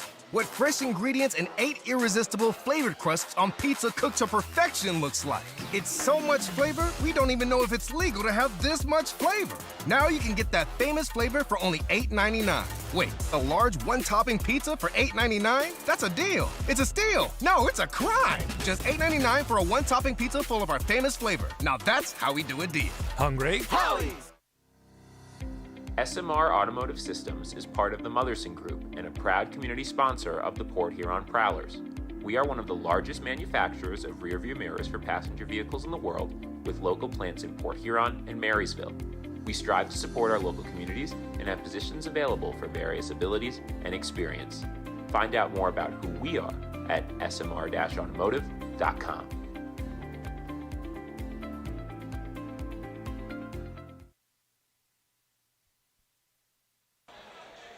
Back here in Winston-Salem, 3-1 Thunderbirds, as we are under 7 minutes to go in the Hungry Howie's second period. Prowlers did tie the score, but since then, Jan Salak and Zach White got the Thunderbirds ahead by a pair. Shots right now, 9-8 Prowlers in the period, but 21-18 for Carolina in the game. Here's Millette along the wall, working down deep, tried to go behind the net to Lockney. Clay Keeley cut it off. Tossed out of the zone. Lockhart up for Millette, couldn't get a stick on it. Even if he did, it would still be an icing. Prowlers will have to deal with a face-off all the way back in their own end.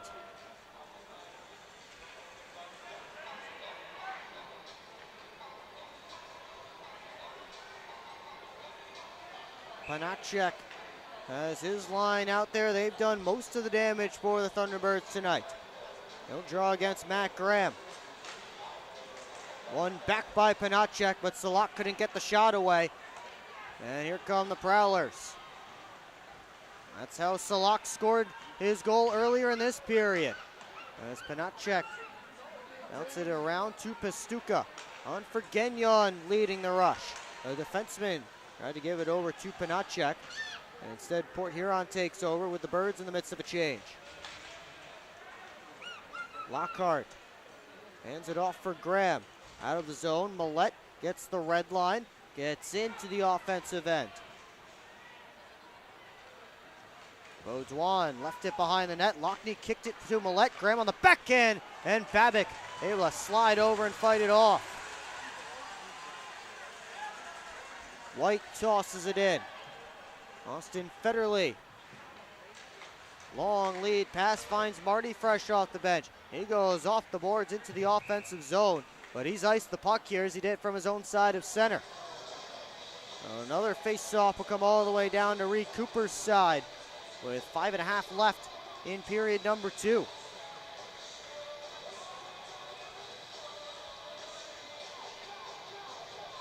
See if somebody on the Prowlers can get something going here.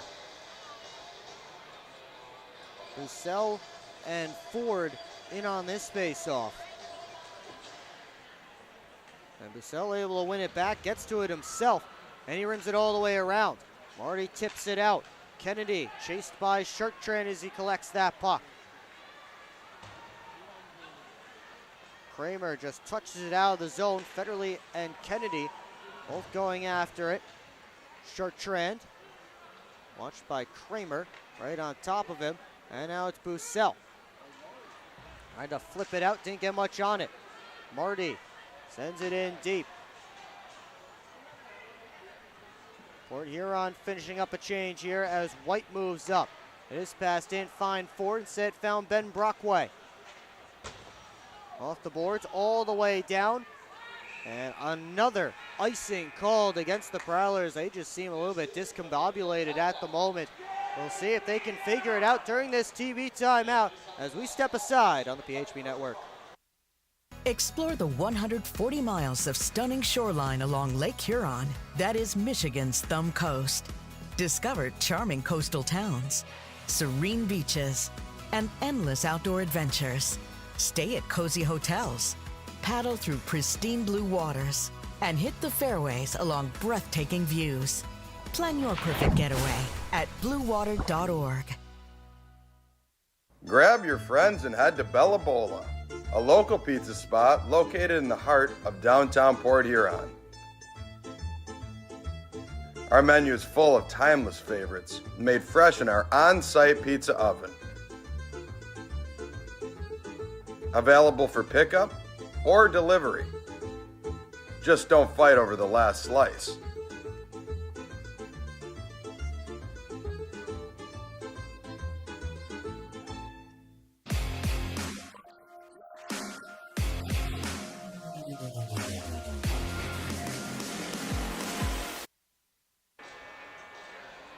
Back here in Winston-Salem, under 5 to play in the Hungry Howie's second period, and the Prowlers trail by a pair to the Carolina Thunderbirds, and they are in danger of being swept here this weekend.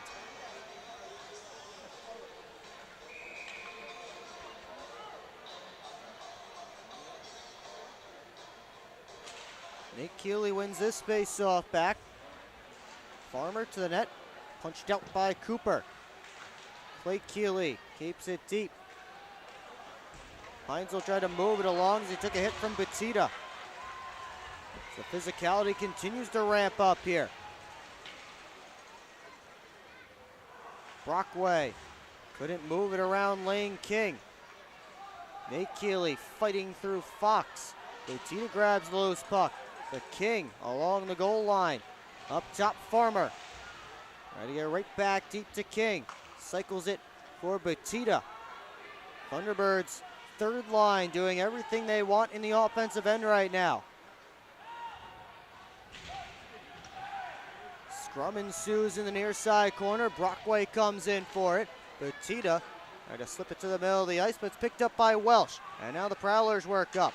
Welsh into the offensive zone, but offside at the Carolina line.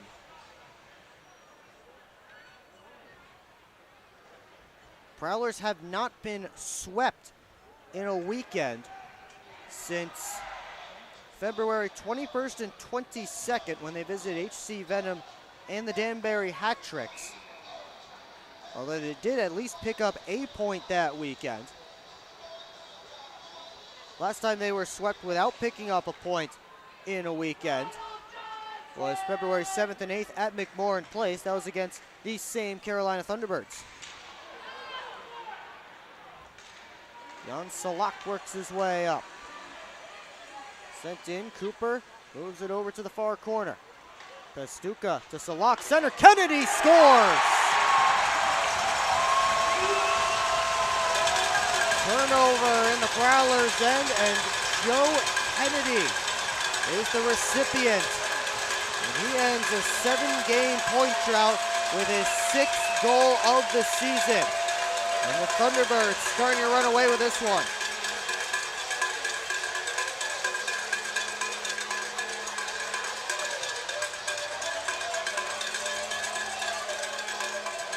Prowlers had possession of it in their own end and could not get out with it.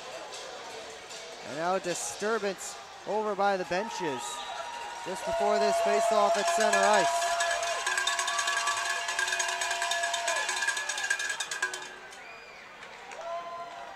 Carolina's made it a 3-goal lead. And we'll see if the Prowlers can cut into it late in this frame. They have the top line out there, the only line that's scored. Federley for Millette. Off to Austin Federley. And back to Millette again. Prowlers far from where they need to be. Millette splits through a couple of Thunderbirds. Gets his way in. Ford able to take the puck in control. Fed out to White. Hustling up. Federley chasing him. And Austin Federley picks White's pocket. White gets it right back. And Millette finds it. Pass up for Graham. Slows up. Gives it to Millette. But he overskated the puck. Penalty was coming up against the Thunderbirds, slashing the call. And the Prowlers will go to their 2nd power play of the game with under 2.5 to go in period 2. They trail by 3. Yuri Pastuca and Jan Salak each picking up the assist on the goal by Joe Kennedy. So 3 points Knights for both Salak and Pastuca. Goal and 2 helpers apiece. It's James Farmer in the box for slashing. And if the Prowlers can get one here on this power play, maybe a little bit of belief creeps back into them for the end of this period. Gagnon reacted like he got hit in the face by Chartrand. Everybody in the crowd reacted, referees did not.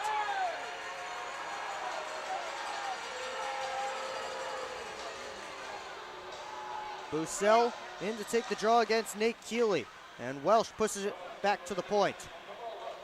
Organ for Welsh, down low, Chartrand couldn't turn with it as he got tied up, and Nate Keeley clears.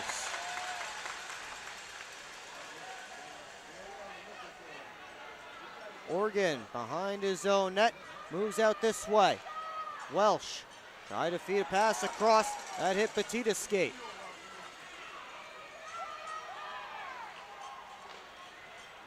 Here comes Welsh. Up the right wing side, enters the offensive zone, and he goes all the way around for Price.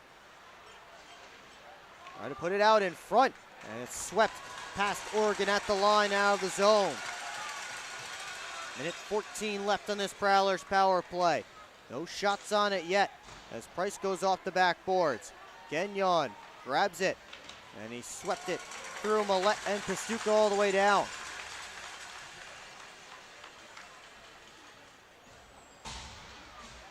Austin Federley had his pocket picked. Prowlers backing him up. It's Millette now skating with it. Millette gets the offensive blue line across to Graham. Off the back wall, Kennedy stepped in the way of Lucas Lockney, and he clears out of the zone.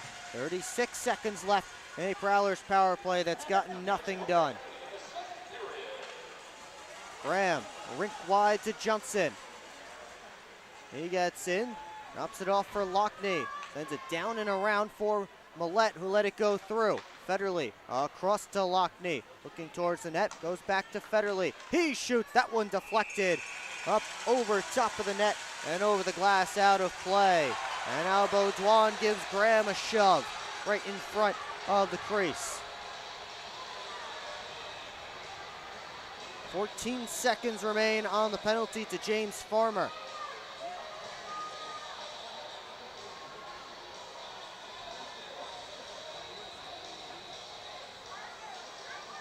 Prowlers will keep this man advantage unit out. Thunderbirds finishing up a change right now. Graham gets set to draw against Ford. 41.3 seconds left to go in period 2. White retreats, and he sends it all the way down. That will take care of the penalty. Prowlers power play 0 for 2 now on the night. Millette fires his way back up, ran into Johnson.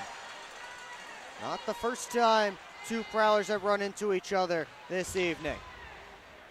White fires it all the way down. That will be an icing against the Thunderbirds, but a penalty is coming up against Port Huron. 11.8 seconds are up on the clock, and Matt Graham is heading to the box for slashing.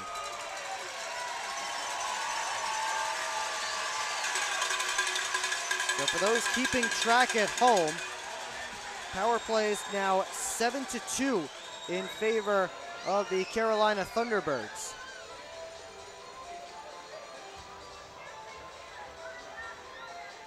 Stick around for the Moses Roses Smoke Break second intermission report. Take a look back at some more fun times for the Prowlers when they beat up on little brother to the south, the Motor City Rockers, last weekend. We'll also take a look at the Prowlers' upcoming schedule, out-of-town scores, and much more. It's all coming up on the Moses Roses Smoke Break second intermission report right here on the PHP Network. Prowlers trying to just tie it up in the corner and get to the horn, and that's exactly what they'll get. Although Gagnon pulls it out, and he hit the side of the net just as time expired. Well, the Thunderbirds get 3 in the period and take a 3-goal lead into the locker room. Shots on goal in that frame, an even 11 for both sides. But Carolina able to take a big lead. And that is where we stand. Prowlers have a lot of work to do in the third if they are to at least even get a point out of tonight's game. Once again, want to remind you to stick around for the Moses Roses Smoke Break second intermission report right here on the PHP Network. Take a look at the highlights from last weekend's games against the Motor City Rockers. And we'll also take a look at the Prowlers' upcoming schedule, the out-of-town scores, and much more. It is all coming up on the Moses Roses Smoke Break second intermission report, and it's only here on the PHP Network. Well, secure your seats for the Prowlers' next home game, their final one of the regular season. Last home game before playoffs, that will be Friday, April the 11th. They take on the Motor City Rockers. Puck drop is scheduled for 7:05 p.m. in the pregame show, or puck drop is scheduled for 7:05 p.m. You get your tickets online at phprowlers.com/tickets, by phone at 810-985-6166, or by scanning the QR code on your screen now. That's online at phprowlers.com/tickets, by phone at 810-985-6166, or scan that QR code on your screen now to be part of Fan Appreciation Night and the Prowlers' 10th anniversary season. Port Huron trailing by 3 with 40 minutes down and 20 to go. And we'll see if they can come out of the locker room with some fire.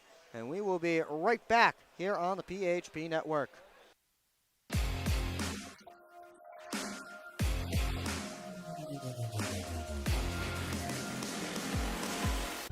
It's time to wake up on the sunrise side of Michigan. Wake up to beautiful beaches. Wake up to vibrant urban landscapes. Wake up to unique eats. Wake up to charming coastal towns. Wake up to cozy entertainment. Wake up to Michigan's Thumb Coast. Plan your perfect wake-up call using bluewater.org. Keep up with your Prowlers all season long on social media. Follow us on Facebook at the Port Huron Prowlers, Instagram at PH Prowlers, and Twitter at PH Prowlers. And you can find more information on our website, phprowlers.com. We're on a mission to feed the future by helping farmers worldwide be more resilient, more productive, more sustainable for generations to come. Corteva Agriscience. Keep growing. Grab your friends and head to Bella Bola, a local pizza spot located in the heart of downtown Port Huron. Our menu is full of timeless favorites made fresh in our on-site pizza oven. Available for pickup or delivery. Just don't fight over the last slice.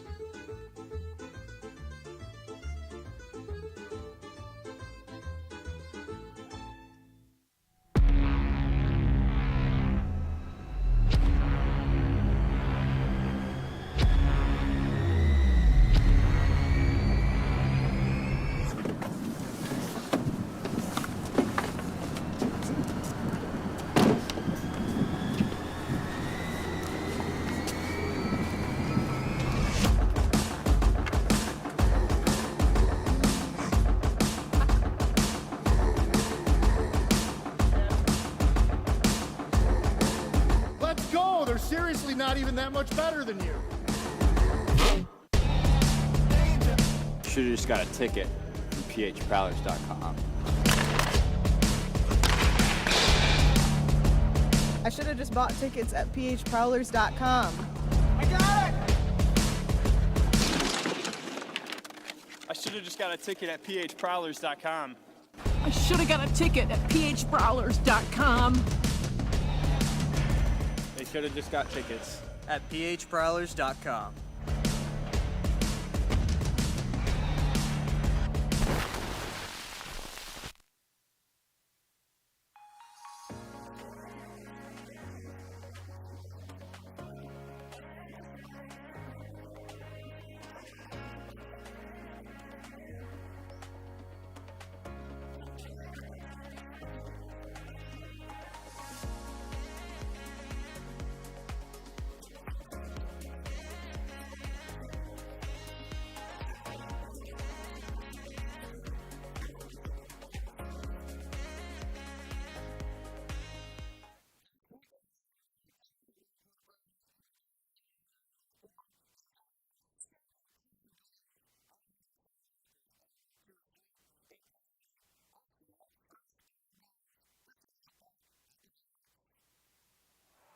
Adam Heimzel with a headman feed that's tipped into the Rockers zone.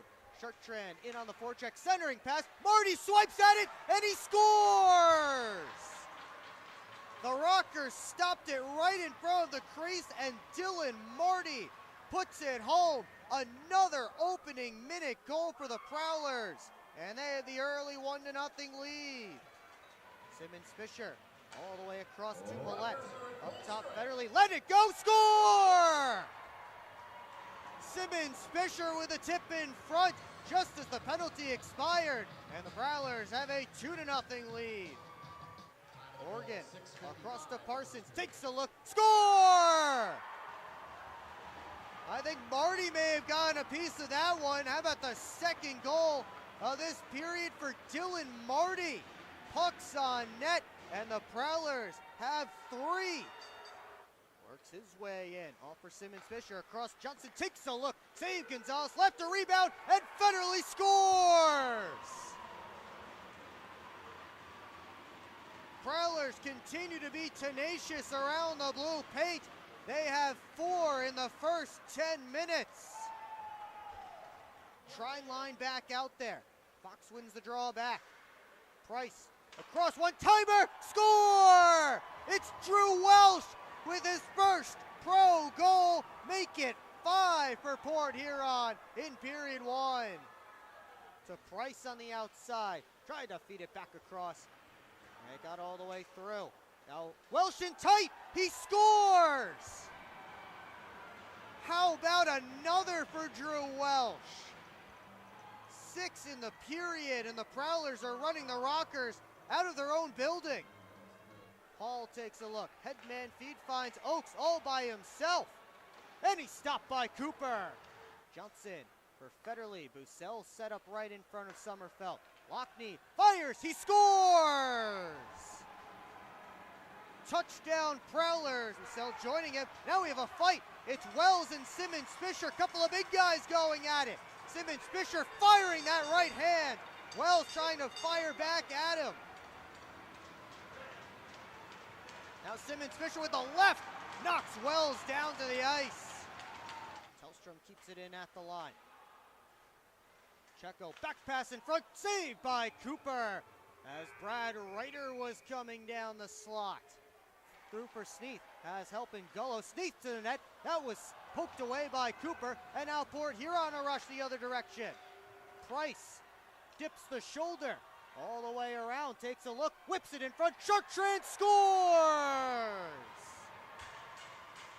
What a pass from Bobby Price, starting the rush, and Daniel Chartrand the recipient to make it 8 for Port Huron.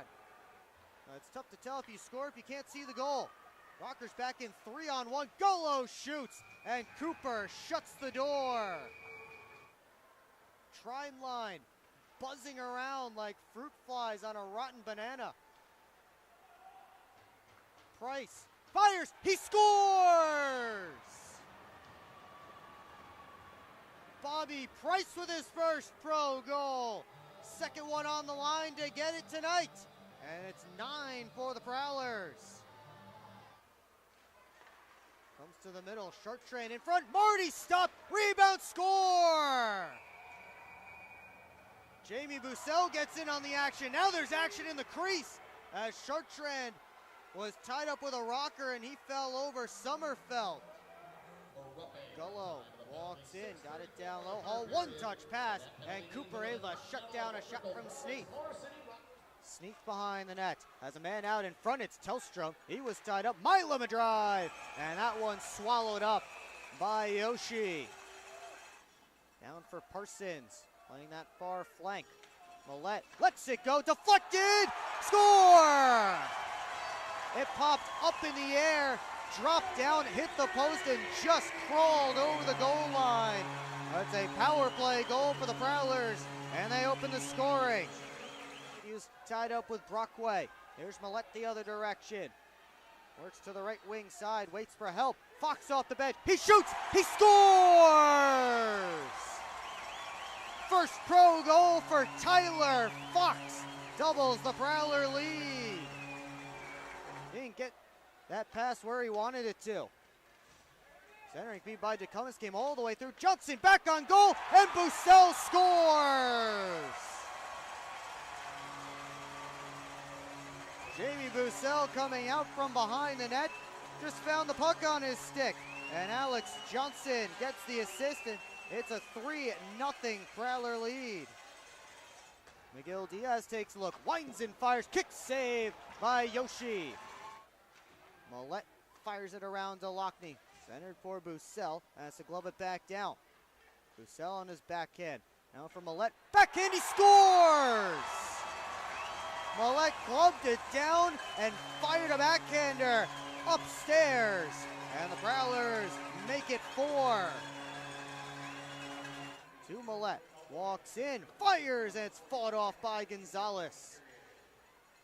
Johnson recollects. Goes across to Lockney. He has space. He scores! The rout is on at McMorran Place. 5-0 Prowlers. Millette down for Lockney. Tries the Michigan. Oh, he hit the post. Now Graham a wrap chance, and he scores!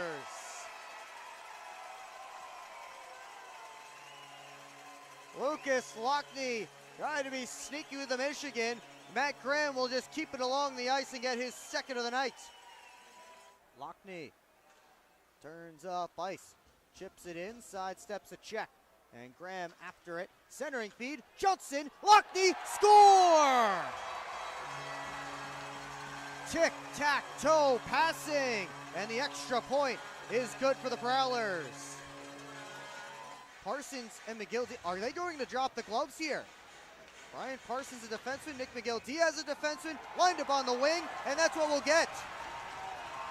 They were jawing the whole time, and now they'll put their money where their mouths are.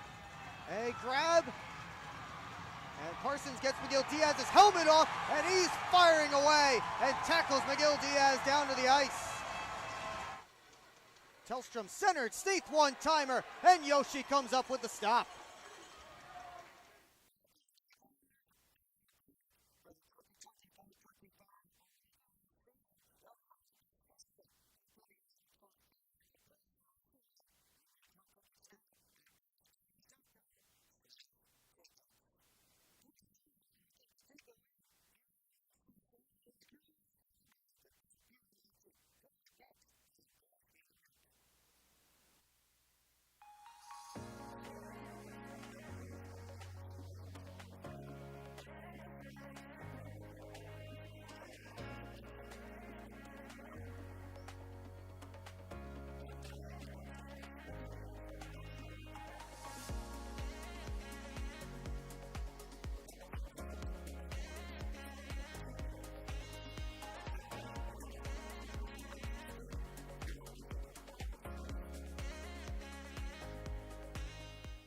Hi, welcome.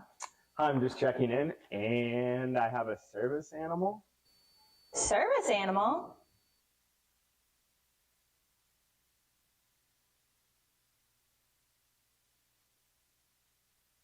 Do you have anything on the ground floor so I can let him out at night? We're on a mission to feed the future by helping farmers worldwide be more resilient, more productive, more sustainable for generations to come. Corteva Agriscience. Keep growing. Keep up with your Prowlers all season long on social media. Follow us on Facebook at the Port Huron Prowlers, Instagram at PH Prowlers, and Twitter at PH Prowlers. And you can find more information on our website, phprowlers.com. It's time to wake up on the sunrise side of Michigan. Wake up to beautiful beaches. Wake up to vibrant urban landscapes. Wake up to unique eats. Wake up to charming coastal towns. Wake up to cozy entertainment. Wake up to Michigan's Thumb Coast. Plan your perfect wake-up call using bluewater.org. Back here at Fairgrounds Arena, a few minutes away from the start of period number 3, Prowlers trail the Carolina Thunderbirds 4-1. Will Wiggleman here with you on the PHP Network. Thanks so much for joining us tonight. Before we get into period number 3, take a look around the FPHL. Before we do that, take a look at the upcoming schedule for the Port Huron Prowlers. They'll wrap up the regular season next weekend. One last Battle of I-94 home and home. Friday is Fan Appreciation Night. Tickets are available at phprowlers.com/tickets for that one. And then they'll finish the regular season on Saturday at Big Boy Arena. And then it's playoff time. The likely, more than likely, it's nearly a certainty at this point that the Prowlers will be facing the Danbury Hat-Tricks in round 1. And as things stand right now, Port Huron will be home on Friday and on the road Saturday and potentially Sunday for a possible Game 3 of the best-of-3 series. But there is still a slim chance the Prowlers can get home ice advantage. Port Huron would have to win out, and the Hat-Tricks would have to lose out for that to happen. But there is still that slim glimmer of hope. We may see home ice advantage for the Prowlers for the first time since 2018. Take a look around the FPHL. Only 2 other games have already dropped the puck so far. We start in Biloxi, Mississippi. 20 minutes down at the Mississippi Coast Coliseum, and no score yet. Richie Perrant and Frankie McClendon have kept things off, have kept the pucks out of the net. And Biloxi, and scoreless between the Hat-Tricks and the Seawolves. Blue Ridge Bobcats with a 1-0 lead in the final minutes of period 1, hosting HC Venom. Brandon Reller, the only goal there for the Bobcats. Dropping the puck just momentarily in Baton Rouge, Zydeco and the Watertown Wolves. Also getting set to drop the puck in Danville between the Dashers Hockey Club of Danville, Illinois, and the Motor City Rockers. And also about to drop the puck between the Monroe Moccasins and the Columbus River Dragons. Of course, here it is 4-1 in favor of the Carolina Thunderbirds. Take a look at the stats from this game so far. The penalty kills have done a great job for both sides so far. As combined, the team's 0 for 8 right now. Thunderbirds have 1 minute and 49 seconds left on their 7th power play of the night. And that will continue at the start of period 3. Thunderbirds winning the shot battle 24-20. They have got some grade A chances throughout this game, and they have made good on them. Prowlers have looked discombobulated at times.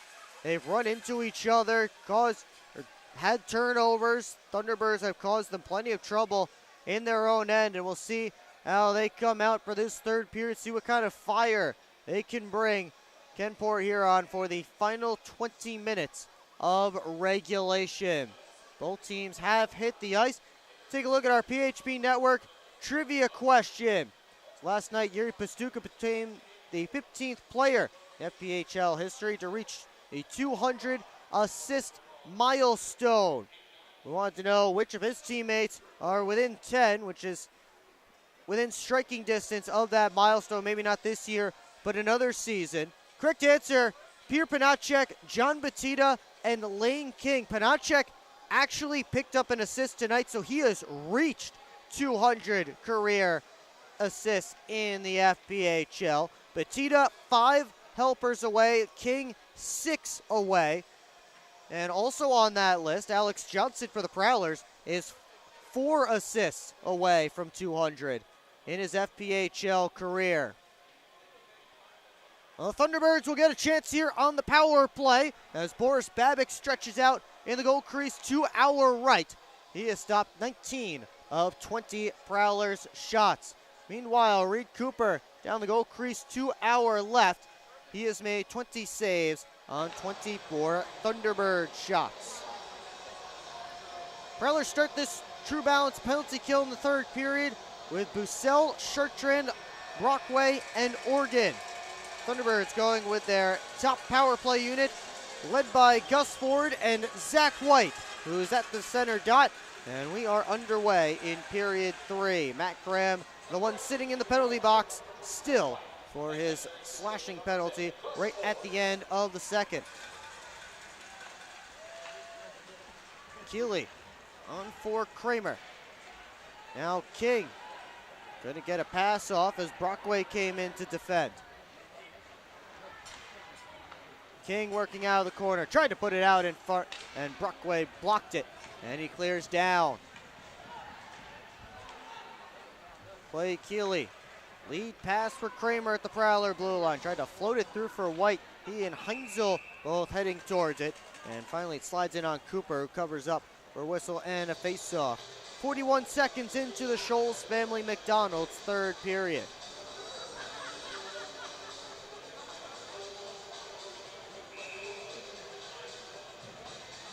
Minute and 8 seconds left on the penalty to Matt Graham.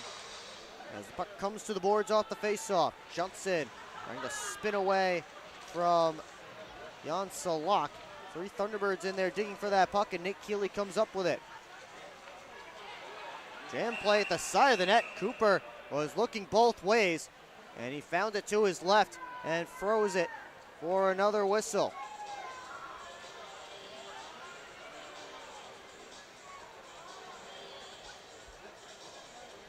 Prowlers will switch up the forwards here. They get Austin Federley and Vinny DeCumbis out. Federley, of course, playing defense again tonight, but has been lining up as a forward in penalty kill situations. Tied up right on the dot, and Johnson's clearing attempt hits Salaka up high. Federley able to grab the rebound and send it all the way down. Pastuka rink wide for Salak. Firing into the offensive zone. Salak shoots. He scores! Jan Salak walked all the way across the offensive zone. Worked to his right, shot back to his left against the grain.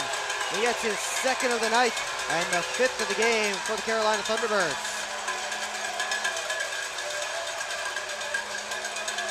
And it looks like that will be the end of Reed Cooper's night as Yoshi getting set on the Prowler bench. Tough weekend for Cooper. And for the second time this season, Yoshihiro Kudioa into the goal crease in relief. He is 5-0 this season with a 1.48 goals against average and a .938 save percentage. It is Yoshi's first appearance against a team with a winning record this year.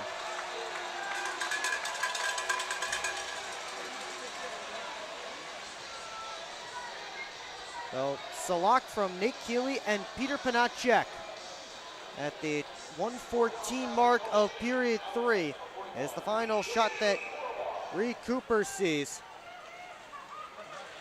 He finishes with 22 saves on 27 shots. This one lifted all the way down and an icing called against Carolina.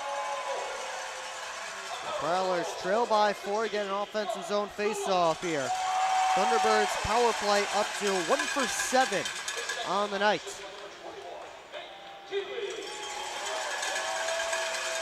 Roussel will draw against Gus Ford. Or this face-off to Boris Babbick's left. Gagnon sent it all the way up, knocked down by Marty. His drive kicked out by Babbick. Gagnon for Kramer. Outlet pass finds White, and now over to Ford. On his backhand, try to get it towards the net. Federley knocked it away. Austin Federley weaving his way to the near side.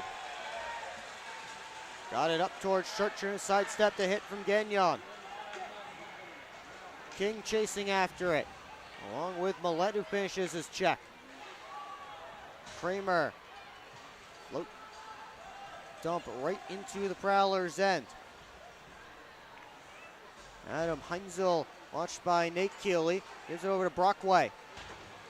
Off the boards, out of the zone. King looks to bring it right back in. Across to Batista. His shot stopped by Yoshi, and the rebound ends up in the corner. Lucas Lockney working his way out. Tried to get it over to Millette. Bounced back by Baudouin. Heinzel spins back this way. Got it through for Brockway, who hustles up to it. Thunderbirds move the other direction. It's Nate Keeley on his backhand, sent it through, and Yoshi sticked it across to the far side. Keeley left it behind the net for Batista. He and Brockway tied up. 3 Prowlers, 2 Thunderbirds digging away, and Graham comes up with it. Graham lofts it out, glove down by Baudouin. And now Lockney with it. Takes a look, he shoots from the outside, shoulder down by Babbick. And the whistle came before Boris Babbick even got back on top of it, but he did for another face-off in his own end. Unless I'm mistaken, that wasn't a whistle from a referee, it was a whistle from somebody in the crowd, but either way, Babbick was going to get on top of that. And he does get the face-off.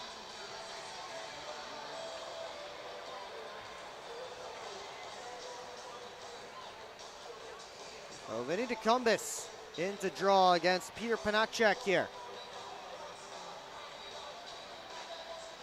Cumbis wins it over to the boards.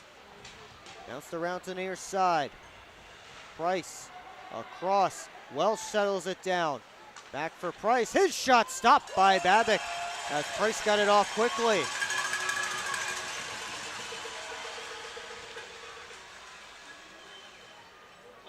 Boris Babbick continuing to put on a show in the Carolina net.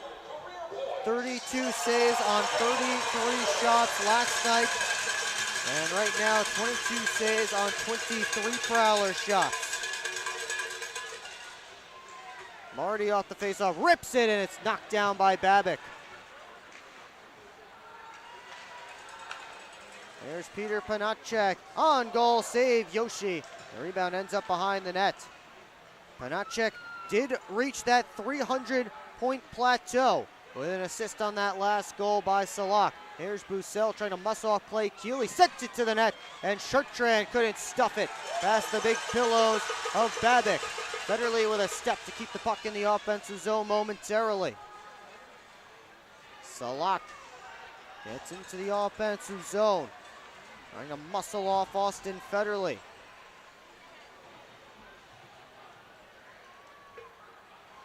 Alex Johnson in the corner, and now he looks for an outlet feed. Millette touched on for Lockney.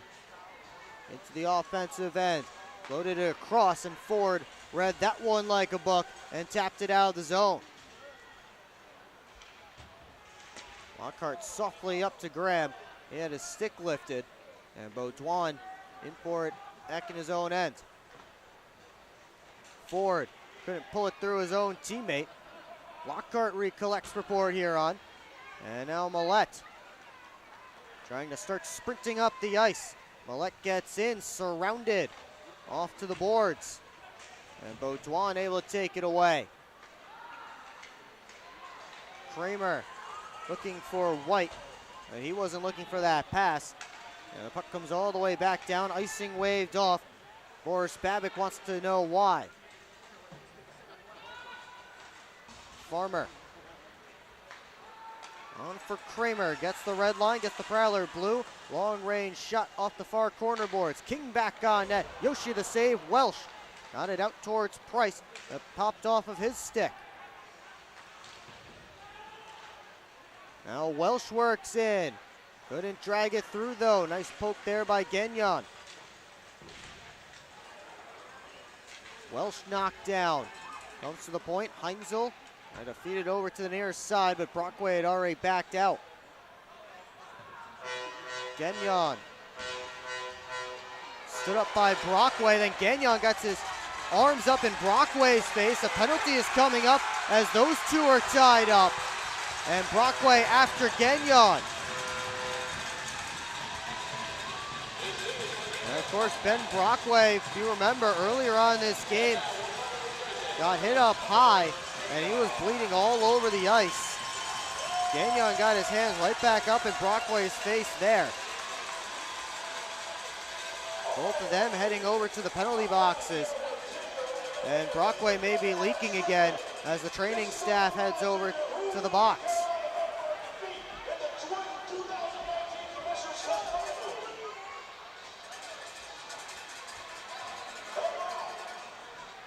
Well, Brockway will get a towel on his face. The captains Austin Federley and John Batista having a chat with the referees, a quick one as they get the word. We'll take a break here on the PHP Network. At Hungry Howie's, we have a flavor philosophy.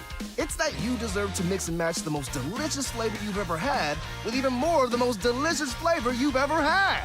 But how can you mix and match the most delicious flavor twice at the same time? Well, we're not in the business of logic. We're in the business of blowing your flavor-loving mind with flavor upon flavor. Philosophize on that. Get any 2 items on the mix and match menu, including the 2-topping flatbread pizza for $6.99 each. Hungry? Howie's! Back here in Winston-Salem, and the Prowlers will actually get a power play out of this as Gagnon incurs the extra penalty. We'll let you know as soon as they all come down exactly what they are.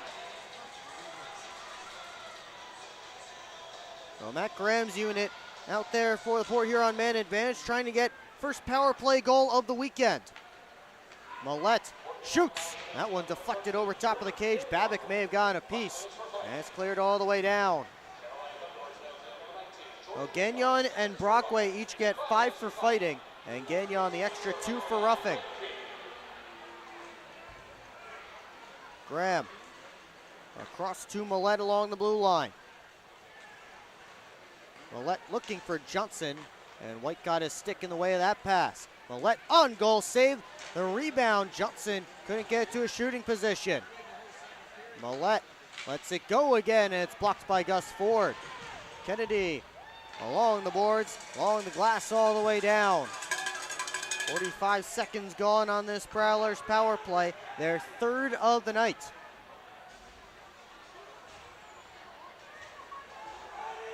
Price couldn't bring in that pass. And now it's Pastuca with a look shorthanded.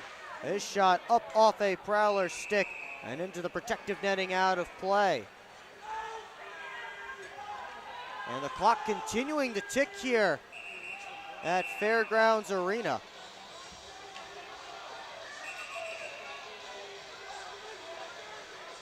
Clock ticked down an extra 10 to 11 seconds here. And Ben Brockway has to head off the ice for repairs.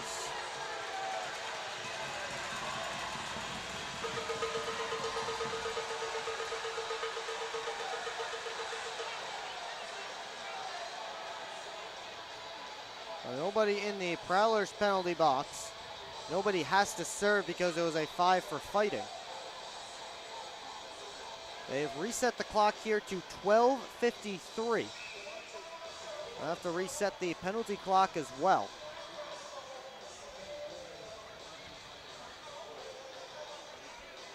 Referees and scorekeepers trying to figure things out. Austin Federley came over to ask if his team has to put somebody in the box to serve, and I don't believe he will, because again, it was just a 5-man fighting major.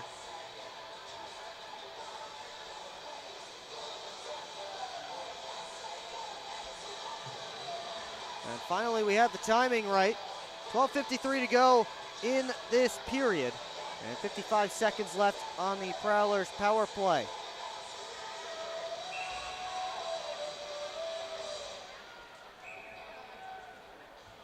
Matt Graham and Jan Salak set for the face-off as we're finally set to get back underway. Austin Federley works his way up, drops it off for Millette. Gets in, takes a look, back for Federley. Quickly across to Alex Johnson. Johnson down low, Graham. And now Federley again. Graham once more takes a look, out top Millette, walks in, his shot blocked by Salak. Prowlers back out at center, comes across to Millette, 17 seconds left on their power plays, it's floated through, Babick the save. Lockney tried to bat it out of the air but couldn't. Lockhart over to Millette. Now to Lockhart, takes the shot, deflected, Babick the save, he hangs on. With chaos all around him, and Clay Keeley giving a shove to Alex Johnson.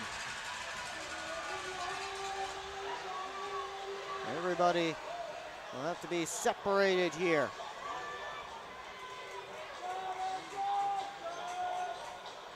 Three seconds remain until Lane King is able to come out of the penalty box. King the one serving the 2 minutes for Gagnon. Prowlers have 5 shots on this power play, all stopped by Boris Babick. They'll send out the Trine line here. Fox will take the draw against Nate Keeley. Keeley wins it back. They get it over to Batita. Quickly up to King, fresh out of the box. And now Nate Keeley on his backhand, had it knocked away. Fans want a penalty, but that's a hockey play. Price across to Lockhart. Try to lead it up, but it's taken away by Batita. Drop pass taken right back by Fox. And Price goes off the boards out of the zone. Welsh drops the shoulder on his backhand. Couldn't get it on net as Baudouin got his stick in the way. Baudouin sent it in. Johnson settles things down. Johnson tried to go up towards his bench, but his team in the midst of a change. So the Thunderbirds turn it back the other direction. Comes across to White, makes a move. Tried to slip it down low for Ford, that didn't work. And here comes Johnson for Marty. Slipped off his stick though.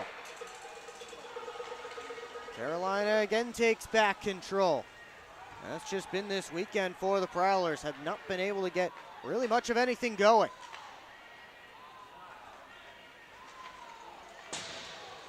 Might there be some concern for Port Huron? This is a first good opponent they faced. And by good, I mean an over 500 opponent. As Kramer takes a shot from the outside, he scores! That went off of Yoshi's mask and in the net. There's a penalty coming up, I believe, against Port Huron. Roman Kramer has the 6th Carolina goal. It looks like Bussell has to go to the box anyway, despite the goal.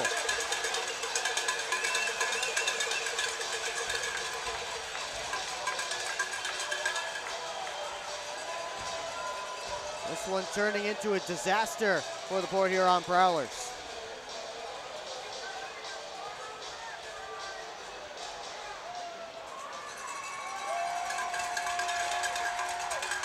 Austin Federley came over to find out what the deal is.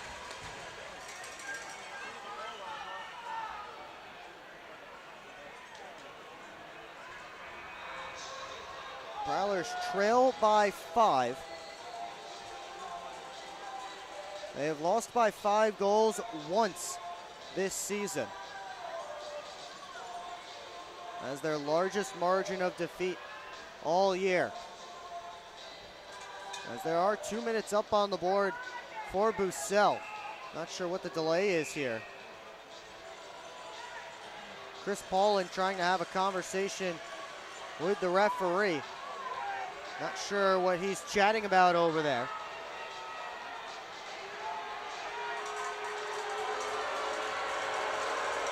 And Chris Paulin getting boos from the Fairgrounds Arena faithful, which is not something you can say too often. Paulin's still a very popular guy around these parts, but not when he's standing behind the guest bench.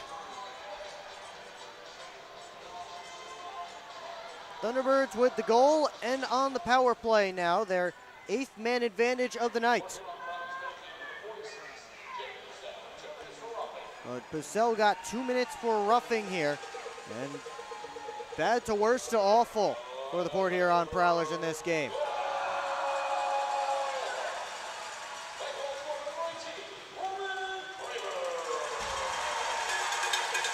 Left wing side, it's Salak, closed off by Lockhart.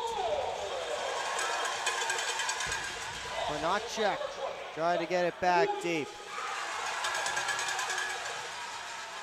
Now Batita after it. Heinzel right on him. Batita gets it up top, across to Panacek. He walks the blue line, off for Batita. Now Pastuca. Panacek at center point. What about the shot? Lockhart closed on him. Lockhart's lost his stick. Batita. And Graham able to take away that pass, but he can't clear. Nate Keeley spinning on Heinzel. Graham in there as well, trying to grab that puck. Lockhart hustling off to the bench as he's still without his stick. Pastuca, Panacek. That one blocked by Fox. Heinzel turns and fires it all the way down.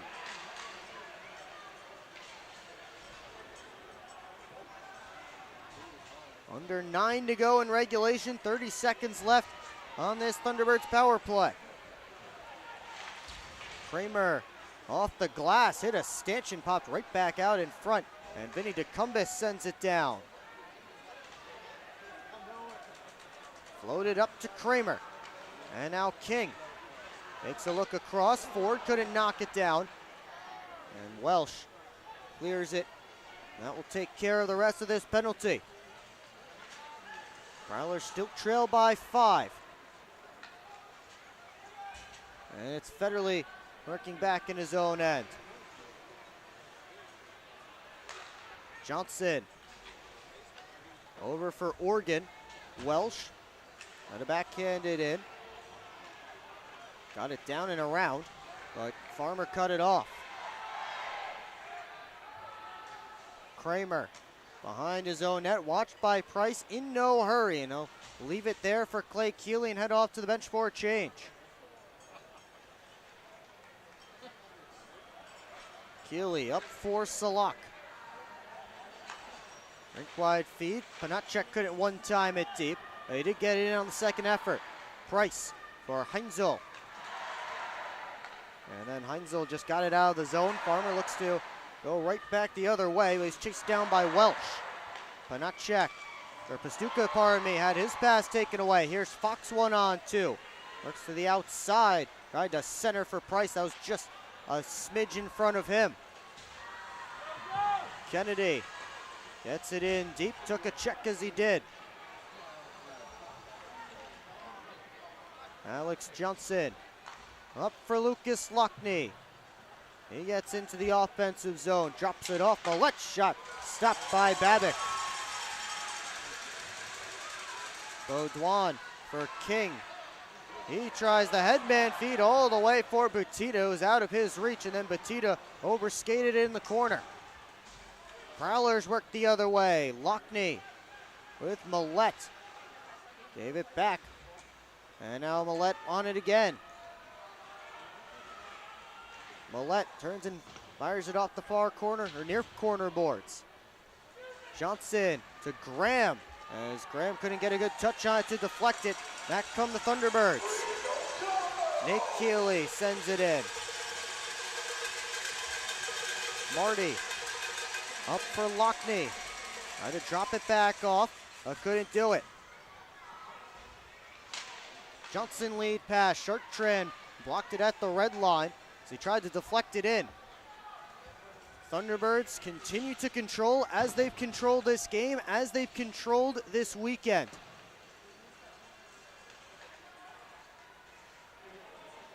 And now Bussell being grabbed by Kennedy. They'll drop the mitts. Bussell swinging away right hands. Kennedy as well.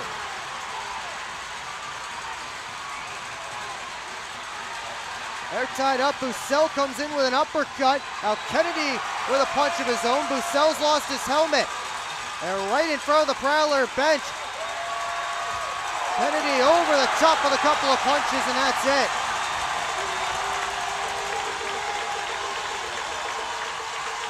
Carolina fans enjoying that. And now Kennedy with words to the Prowler bench.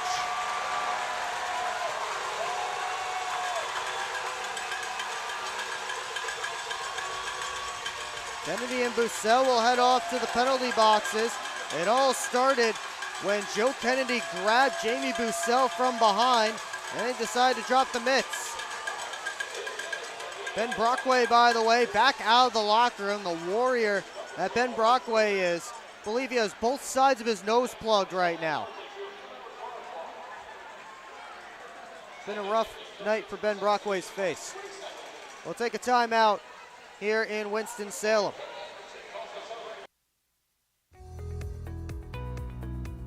EDA, providing local business support for over 70 years. And helping to boost our region's workforce, retain and attract talent.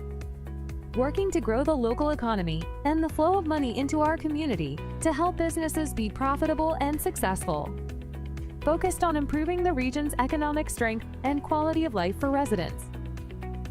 To learn more about the EDA of St. Clair County, visit edascc.com. Explore 140 miles of stunning shoreline along Lake Huron in Michigan's Thumb Coast. Begin your adventure on a blanket of golden sand at one of our serene beaches. Connect with the historic atmosphere of our region's nautical influence and reconnect with friends under a blanket of stars. Plan your perfect getaway at bluewater.org. Back here in Winston-Salem, the jawing has not stopped between the players and the fans and everybody else in this building. Throughout that entire TV timeout, had Bussell and Kennedy in the box jawing at each other. Players from both benches having conversations. Now Roman Kramer is headed over to the Carolina penalty box. Maybe an extra 2 was given to Joe Kennedy. And Kramer is in to serve, that's my guess. We'll let you know as soon as it actually comes down. The Prowlers will go to their 4th power play of the night as they try and figure out the man advantage. And indeed, Joe Kennedy did get an extra 2 minutes. Right now it's listed as holding.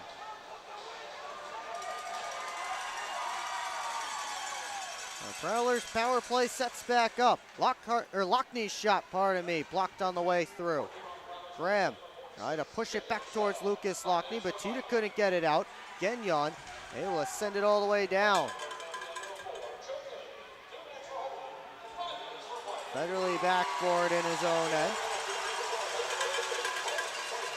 Trying to get past Petita. Federley hands off for Lockney. Spun back. Lockney flying in. Gets to the middle. Pass off for Johnson. Millette and Gagnon tie up. Lockney keeps it in at the line. Across to Federley. And back to Lockney. Takes a look. Down to Millette. Federley floats it through. Deflected. And a save by Babic, and he has it. Matt Graham was knocked down to the ice. I believe a penalty is coming up here against Jordan Gagnon. The Prowlers will have a 5-on-3 to work with here for 1 minute and 3 seconds. When we come back on the PHP Network. SMR Automotive Systems is part of the Motherson Group and a proud community sponsor of the Port Huron Prowlers. We are one of the largest manufacturers of rear-view mirrors for passenger vehicles in the world, with local plants in Port Huron and Marysville. We strive to support our local communities and have positions available for various abilities and experience. Find out more about who we are at smr-automotive.com.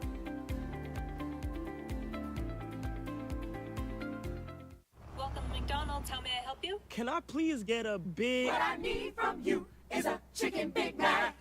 A chicken Big Mac? That's not a Big Mac. Actually, it is. It's not a Big Mac. Chicken Big Mac? Chicken patty, special sauce, lettuce, cheese, and pickles on a sesame seed bun. Enjoy. The chicken Big Mac. It's not a Big Mac. Ba-da-ba-ba-ba. We invite you to tune into our next broadcast. That'll be Friday, April the 11th, when the Prowlers host the Motor City Rockers. Puck drop scheduled for 7:05 p.m. Pre-game show starts 6:50-ish. It's all right here on the PHP Network. If you can make it out to McMorran Place, that will be Fan Appreciation Night. And we'll see if the Prowlers can put forth a better effort than they have this weekend. Had lots of success against the Rockers this season. Not so much against the Thunderbirds. Here's Federley. Scored the shootout winner and the only win for the Prowlers against Carolina this season. This is meeting number 6. Graham tried to force it across. That hit a skate. Millette. Federley, 42 seconds left in the 5-on-3. Millette shoots, and he sets it wide. Lockney tried to put it back on net. Didn't get much on it, and Babic grabs it. So 36 seconds left to go in the penalty to Gagnon. That's being served by Roman Kramer. Or pardon me, the penalty to Kennedy being served by Roman Kramer. Once that's over, the Prowlers will have just under a minute of 5-on-4 time. They switch up the power play unit. Face-off taken by the Thunderbirds, and Pastuca goes off the glass all the way down.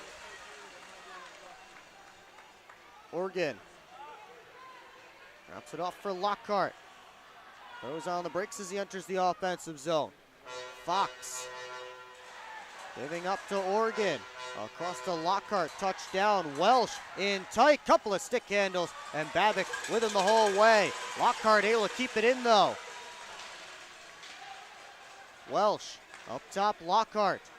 Organ one-timer, and a save by Babic. And Organ able to keep it in. Chartrand did some work there as well. It's a 5-on-4 advantage now for the Prowlers for the next 48 seconds as Kramer's out of the box. Welsh across, Organ one-timer, didn't get much on it. Babic is down in his crease. Fans wanted a penalty. Prowlers couldn't take advantage of it. Welsh just able to keep it in the zone as he cycled it deep. Sharktran taking a look from the corner to Welsh. Off his stick right to Lockhart. He sends it through, and Babic blows it down. Then Babic goes after Fox at the side of the net, and then falls backwards in his crease. And now everybody's pairing off. Babic wants a piece of it. Babic trying to get after Daniel Sharktran, who has 2 Thunderbirds and a linesman on him. Babic has grabbed Daniel Sharktran's helmet with his blocker and tossed it away.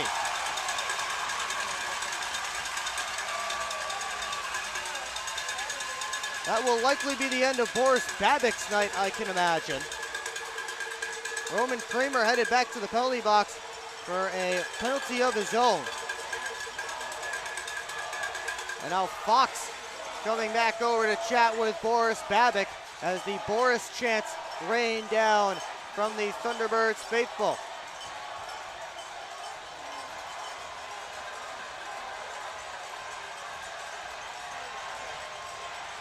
Fox being escorted back to the Prowler bench right now.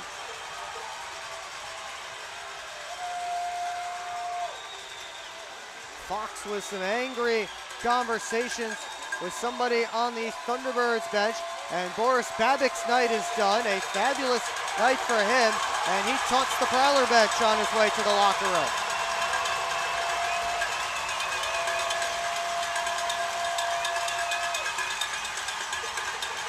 So Babic finishes his night with 37 saves on 38 Prowler shots.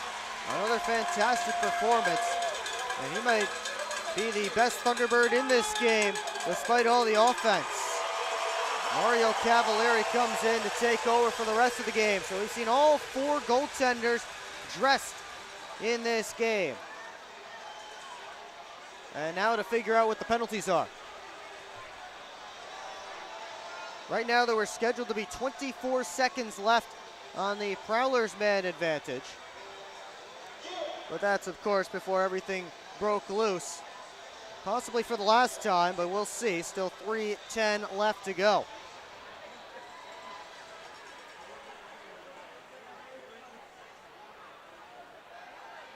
Boris Babic, certainly a fiery competitor. We've seen that all weekend long. And he's not afraid to mix it up.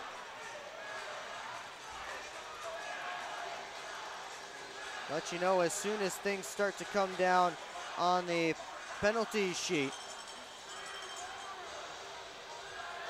Both teams over at their respective benches. Captains over at the referee circle. John Batista and Austin Federley trying to figure things out. And I don't even have a guess of where we might be here as far as on-ice manpower. I don't even have a clue.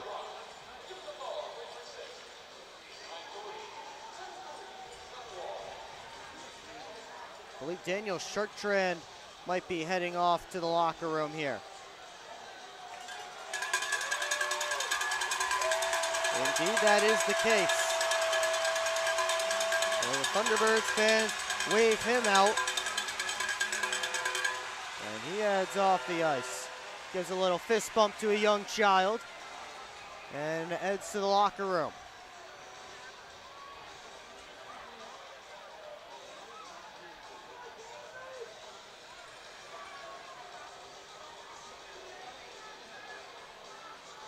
Both referees still talking right in front of the scorer's table and right in front of both captains as well. Again, I have no guesses as far as on-ice manpower goes. We have no penalties have been called up to the off-ice officials as of yet. So here we are in hockey limbo. Well, the Thunderbirds tonight, at least for them, they will get to jump past the Athens Rock Lobsters for the top spot in the Continental Division. They'll go up to 119 points. Both of those teams with 2 games remaining next weekend. And the schedule favors the Thunderbirds in that way as Carolina is visiting Monroe, Athens visiting Columbus. Moccasins will likely be out of the playoff picture by the time next weekend rolls around. And meanwhile, the Dragons right there solidly in third.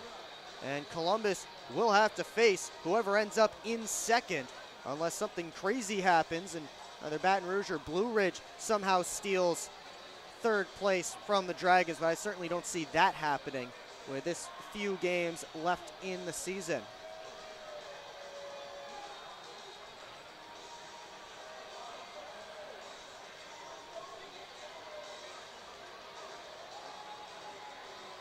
Explanation being given to the captains and to the scorekeeper.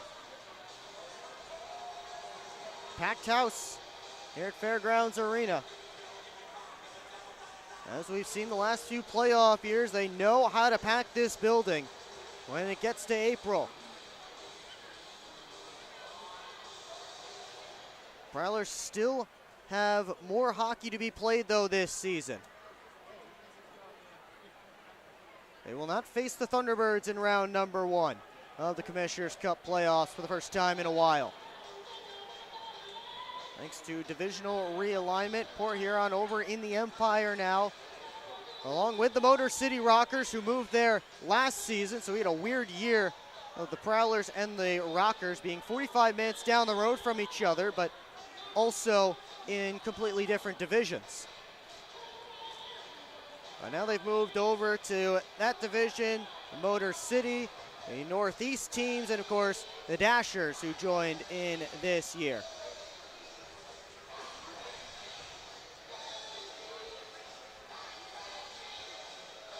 Austin Federle and John Batita back at their respective benches. You see Batita there chatting with Steve Harrison, second-year head coach for these Carolina Thunderbirds.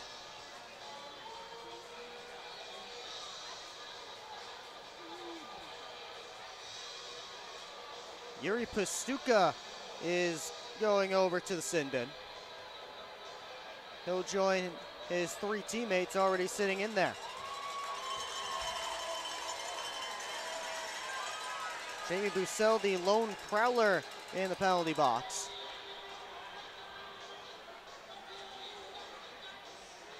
There are 4 minutes for Boris Babik that have been put up on the Thunderbirds side. Nothing yet on the Prowlers side. I stress yet because I'm sure there's still more to figure out. There are 3 Thunderbirds on the ice, 4 Prowlers over there. Austin Federle still chatting with the referees. He would be the 5th on this power play unit, so if indeed it is a 5-on-3 for the Prowlers, Federle would stay out on the ice. But that just means we don't have the indication yet of what it is. And indeed it is a 5-on-3 here for the Prowlers for the next 24 seconds. It'll be 5-on-4. So Babbitt gets a double minor here, or 2 separate minor penalties, whatever we want to call it. Prowlers get power plays 6 and 7 of the night, for what it's worth. And the power plays do end up being fairly close at the end of this game, or they will be, unless something crazy happens. Thunderbirds with 8-man advantages. Prowlers, again, now on their 7th, as Lucas Lockney's broken his stick, has to head to the bench for a new one. Millette takes a look towards the net. Lockney back in the zone. Graham for Federle along the half wall. Gagnon's out of the box, so it's 5-on-4. Millette, the Federle one-timer, and it's held onto by Mario Cavalieri. And then Graham knocked down after the play.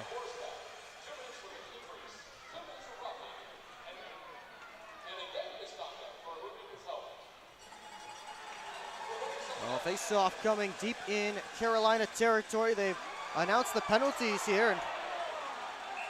And somebody just tossed a stick over in the direction of the boards here. I believe it was Lucas Lockney, and I think he's done for the game.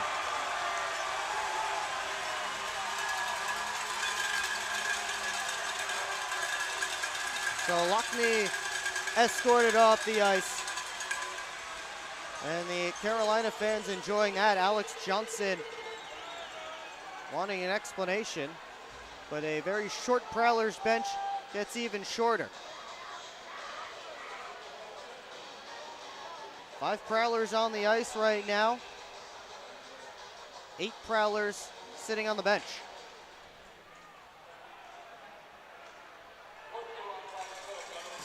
Thunderbirds clear here. Oregon back for it.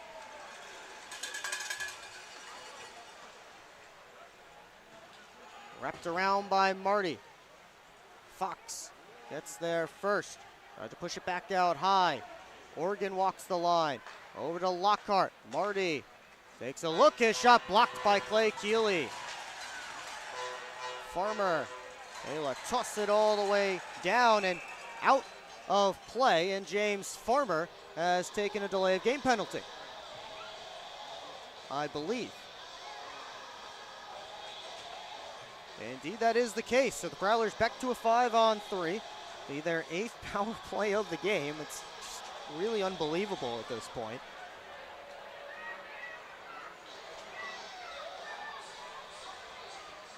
That's probably the most tame penalty we've had all night. Delay of game ones typically are. But Boris Babic got 2 minutes for roughing and 2 minutes for leaving the crease. Daniel Chartrand 2 for roughing and a 10-minute unsportsmanlike conduct penalty. Off this face-off. Graham to the top to Federley. Bobby Price taking Lockney's spot on this power play unit. He has the puck now. Federley. Down low, Graham. Looking in front for Price, and Cavalieri got the stick out. Keep that pass from getting all the way across. Federley to Millette. In front, they score! Matt Graham at the side of the net. It's a power play goal for the Prowlers, and there's a consolation prize for Port Huron.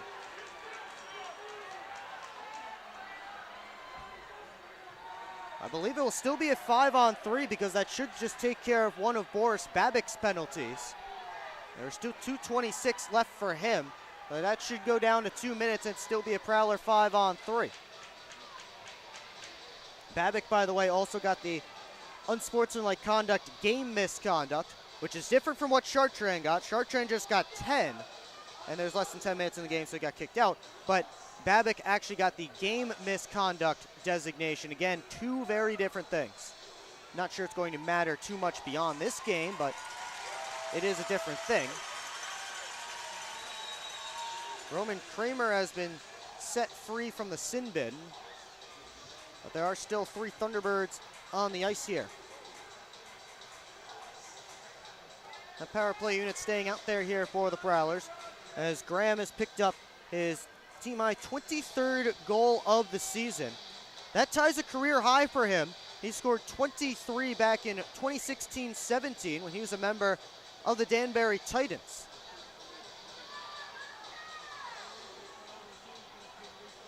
Now they got to figure out the Babic penalty. I think they have to put 2 minutes right back up there. It's the scoreboard here at Fairgrounds Arena, figuring it all out. Fans growing restless. They just want that clock to count down and them to get their 3 points and go home. Prowlers probably just as ready to go home.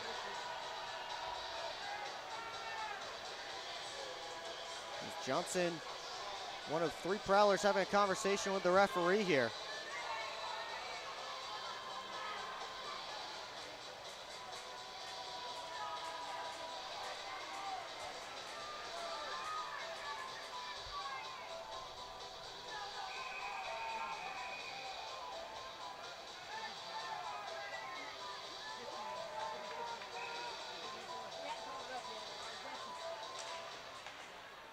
And now we're back to underway here, just making sure everything's correct.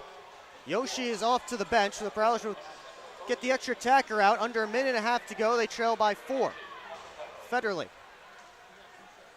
works up to the top. 6-on-3 attack for the Prowlers. Federley lets it go, deflected wide. Prowlers hounding the puck. Price muscled off by Nate Keeley.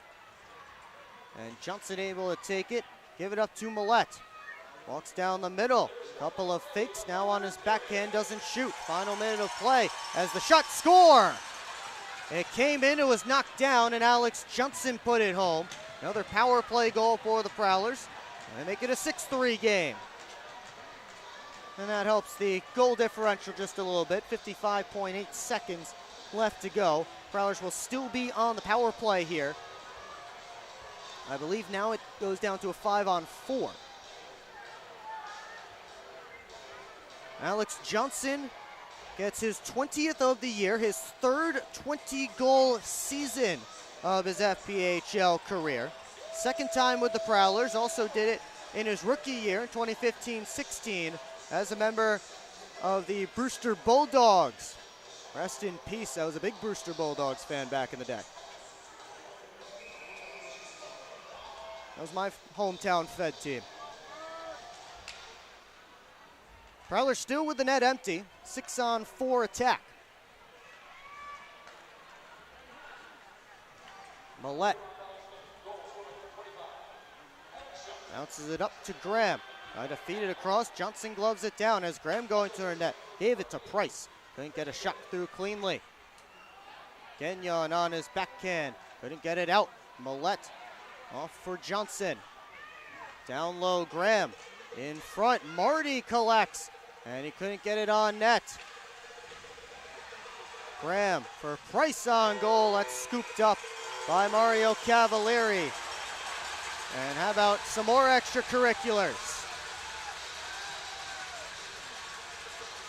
Price and Gagnon have to be wrestled apart. Salak has a hold of Alex Johnson. Speaking of Brewster Bulldogs, those two former teammates there. And now they're gonna go. Jan Salak dropped his gloves, pounding on Alex Johnson. Johnson has finally dropped his glove. And now Salak throwing some rights on Alex Johnson. The much bigger Jan Salak able to throw Johnson down to the ice, then Johnson ends up on top. A great display of balance and strength from Alex Johnson.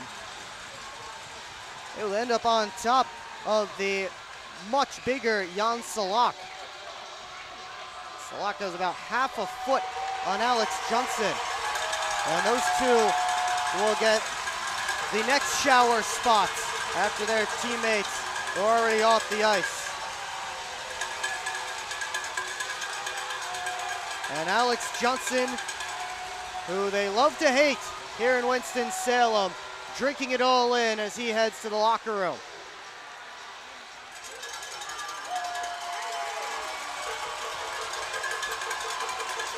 Matt Graham as well has been asked to head back to the room. And now Chris Paulin and Steve Harrison are yelling and pointing at each other over on the benches. Paulin climbing over the partition. Chris Paulin is up on the boards. The training staff trying to get in between them. Paulin is red hot over on the Prowler bench, yelling at Steve Harrison.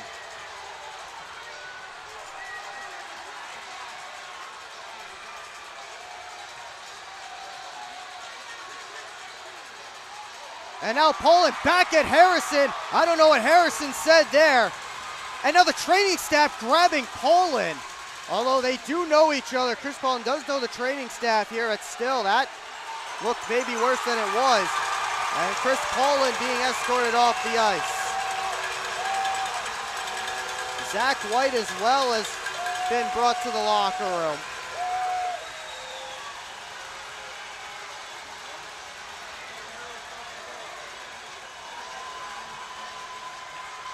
Conversations continuing between Prowlers and Thunderbirds over by the benches as Paulin makes his way off the ice.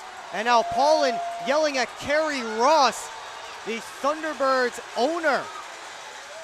Kerry Ross getting involved and giving it right back to Chris Paulin, who blows kisses to the crowd.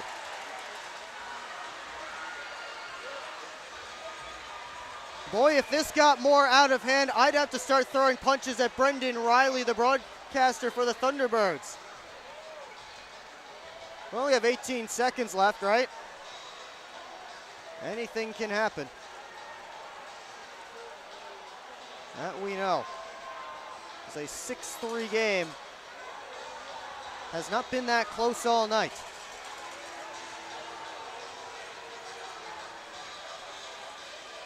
And they have just started the clock here.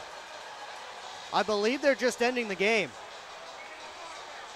The clock is running down, and that's going to be it for this game. They are not going to drop the puck again.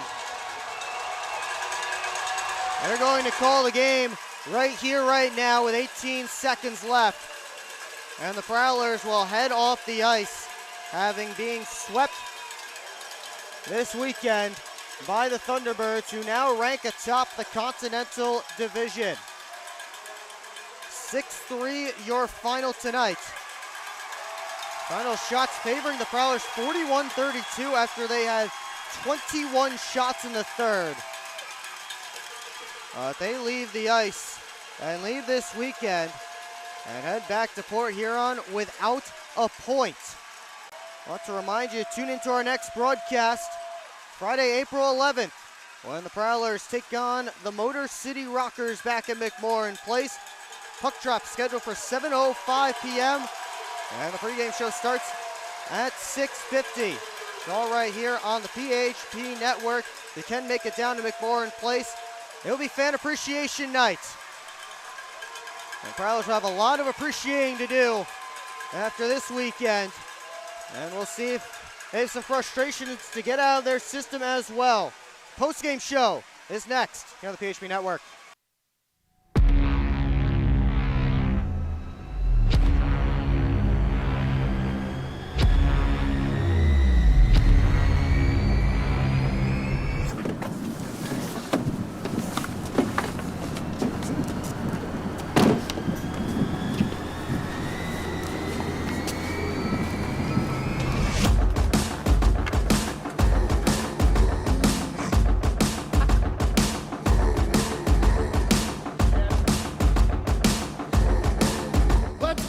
Seriously not even that much better than you.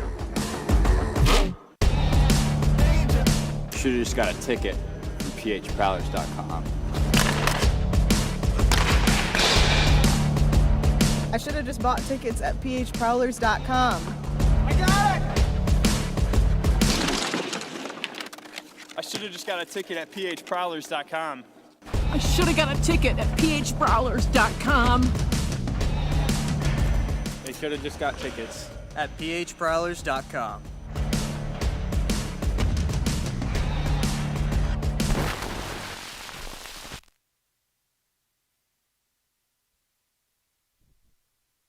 Back here at Fairgrounds Arena in Winston-Salem, your final tonight, 6-3 for the Carolina Thunderbirds. Will Wiggleman back here on the PHP Network. Time now to go back through this one quickly as the Prowlers fall tonight. This has been a wild, wild game. Actually, we'll be right back once again here on the PHP Network. Pardon me.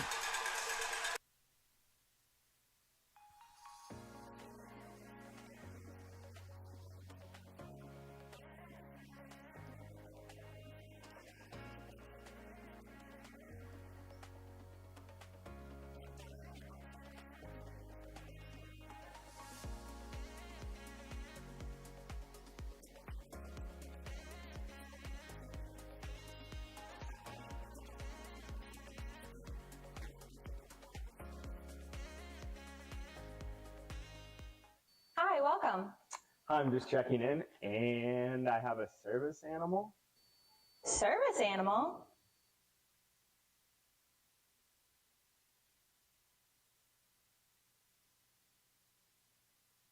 Do you have anything on the ground floor so I can let him out at night? We're on a mission to feed the future by helping farmers worldwide be more resilient, more productive, more sustainable for generations to come. Corteva Agriscience. Keep growing. Keep up with your Prowlers all season long on social media. Follow us on Facebook at the Port Huron Prowlers, Instagram at PH Prowlers, and Twitter at PH Prowlers. And you can find more information on our website, phprowlers.com. It's time to wake up on the sunrise side of Michigan. Wake up to beautiful beaches. Wake up to vibrant urban landscapes. Wake up to unique eats. Wake up to charming coastal towns. Wake up to cozy entertainment. Wake up to Michigan's Thumb Coast. Plan your perfect wake-up call using bluewater.org.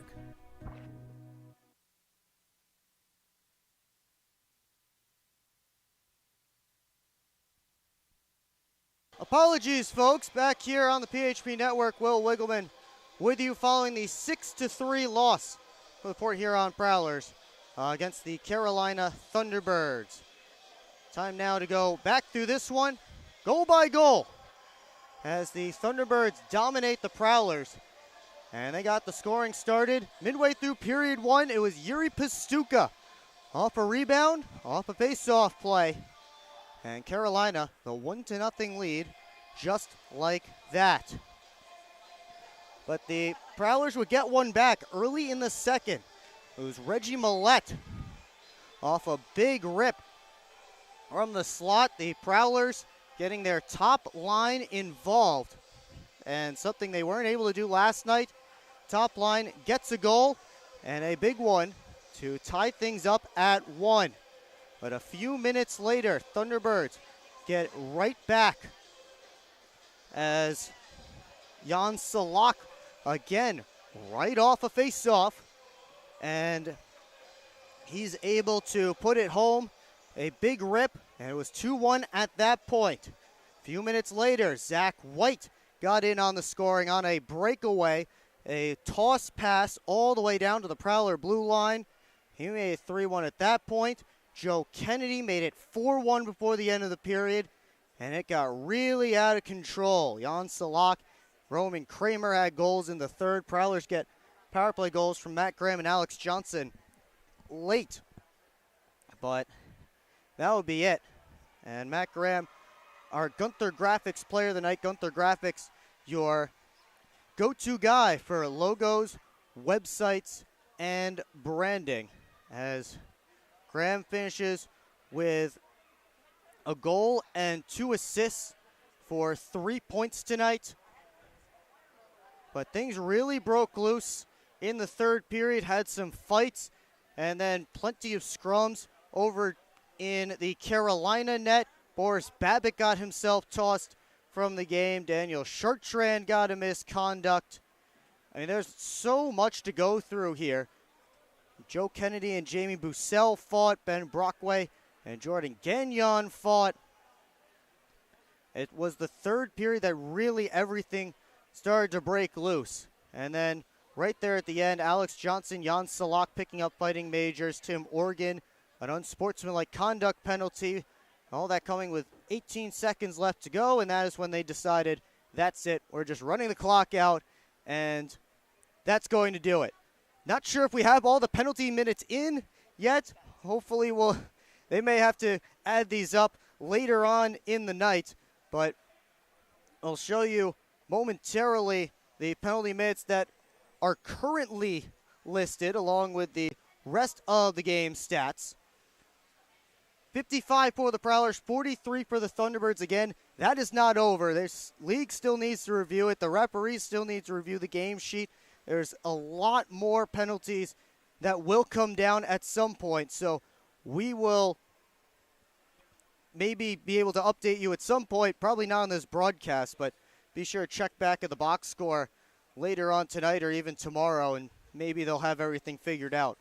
But Prowlers dominated tonight, dominated all weekend long, and by dominate, I mean they were dominated this weekend, and they get exactly what they deserve, a 6-3 loss, a pointless weekend, and it looks like they will have to settle for third place in the Empire Division. And to confirm that, we will take a look at the out-of-town scores when we come back here on the PHP Network.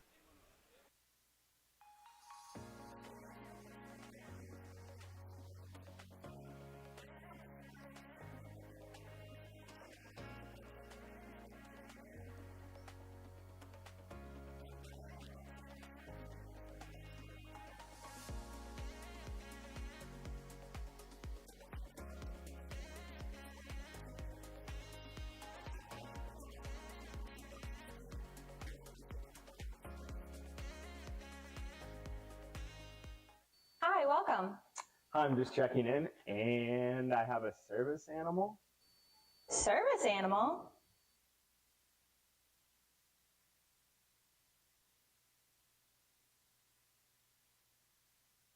Do you have anything on the ground floor so I can let him out at night? We're on a mission to feed the future by helping farmers worldwide be more resilient, more productive, more sustainable for generations to come. Corteva Agriscience. Keep growing.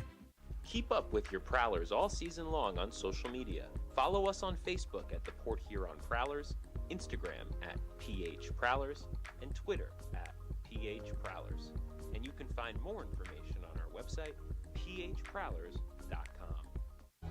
It's time to wake up on the sunrise side of Michigan. Wake up to beautiful beaches. Wake up to vibrant urban landscapes. Wake up to unique eats. Wake up to charming coastal towns. Wake up to cozy entertainment. Wake up to Michigan's Thumb Coast. Plan your perfect wake-up call using bluewater.org.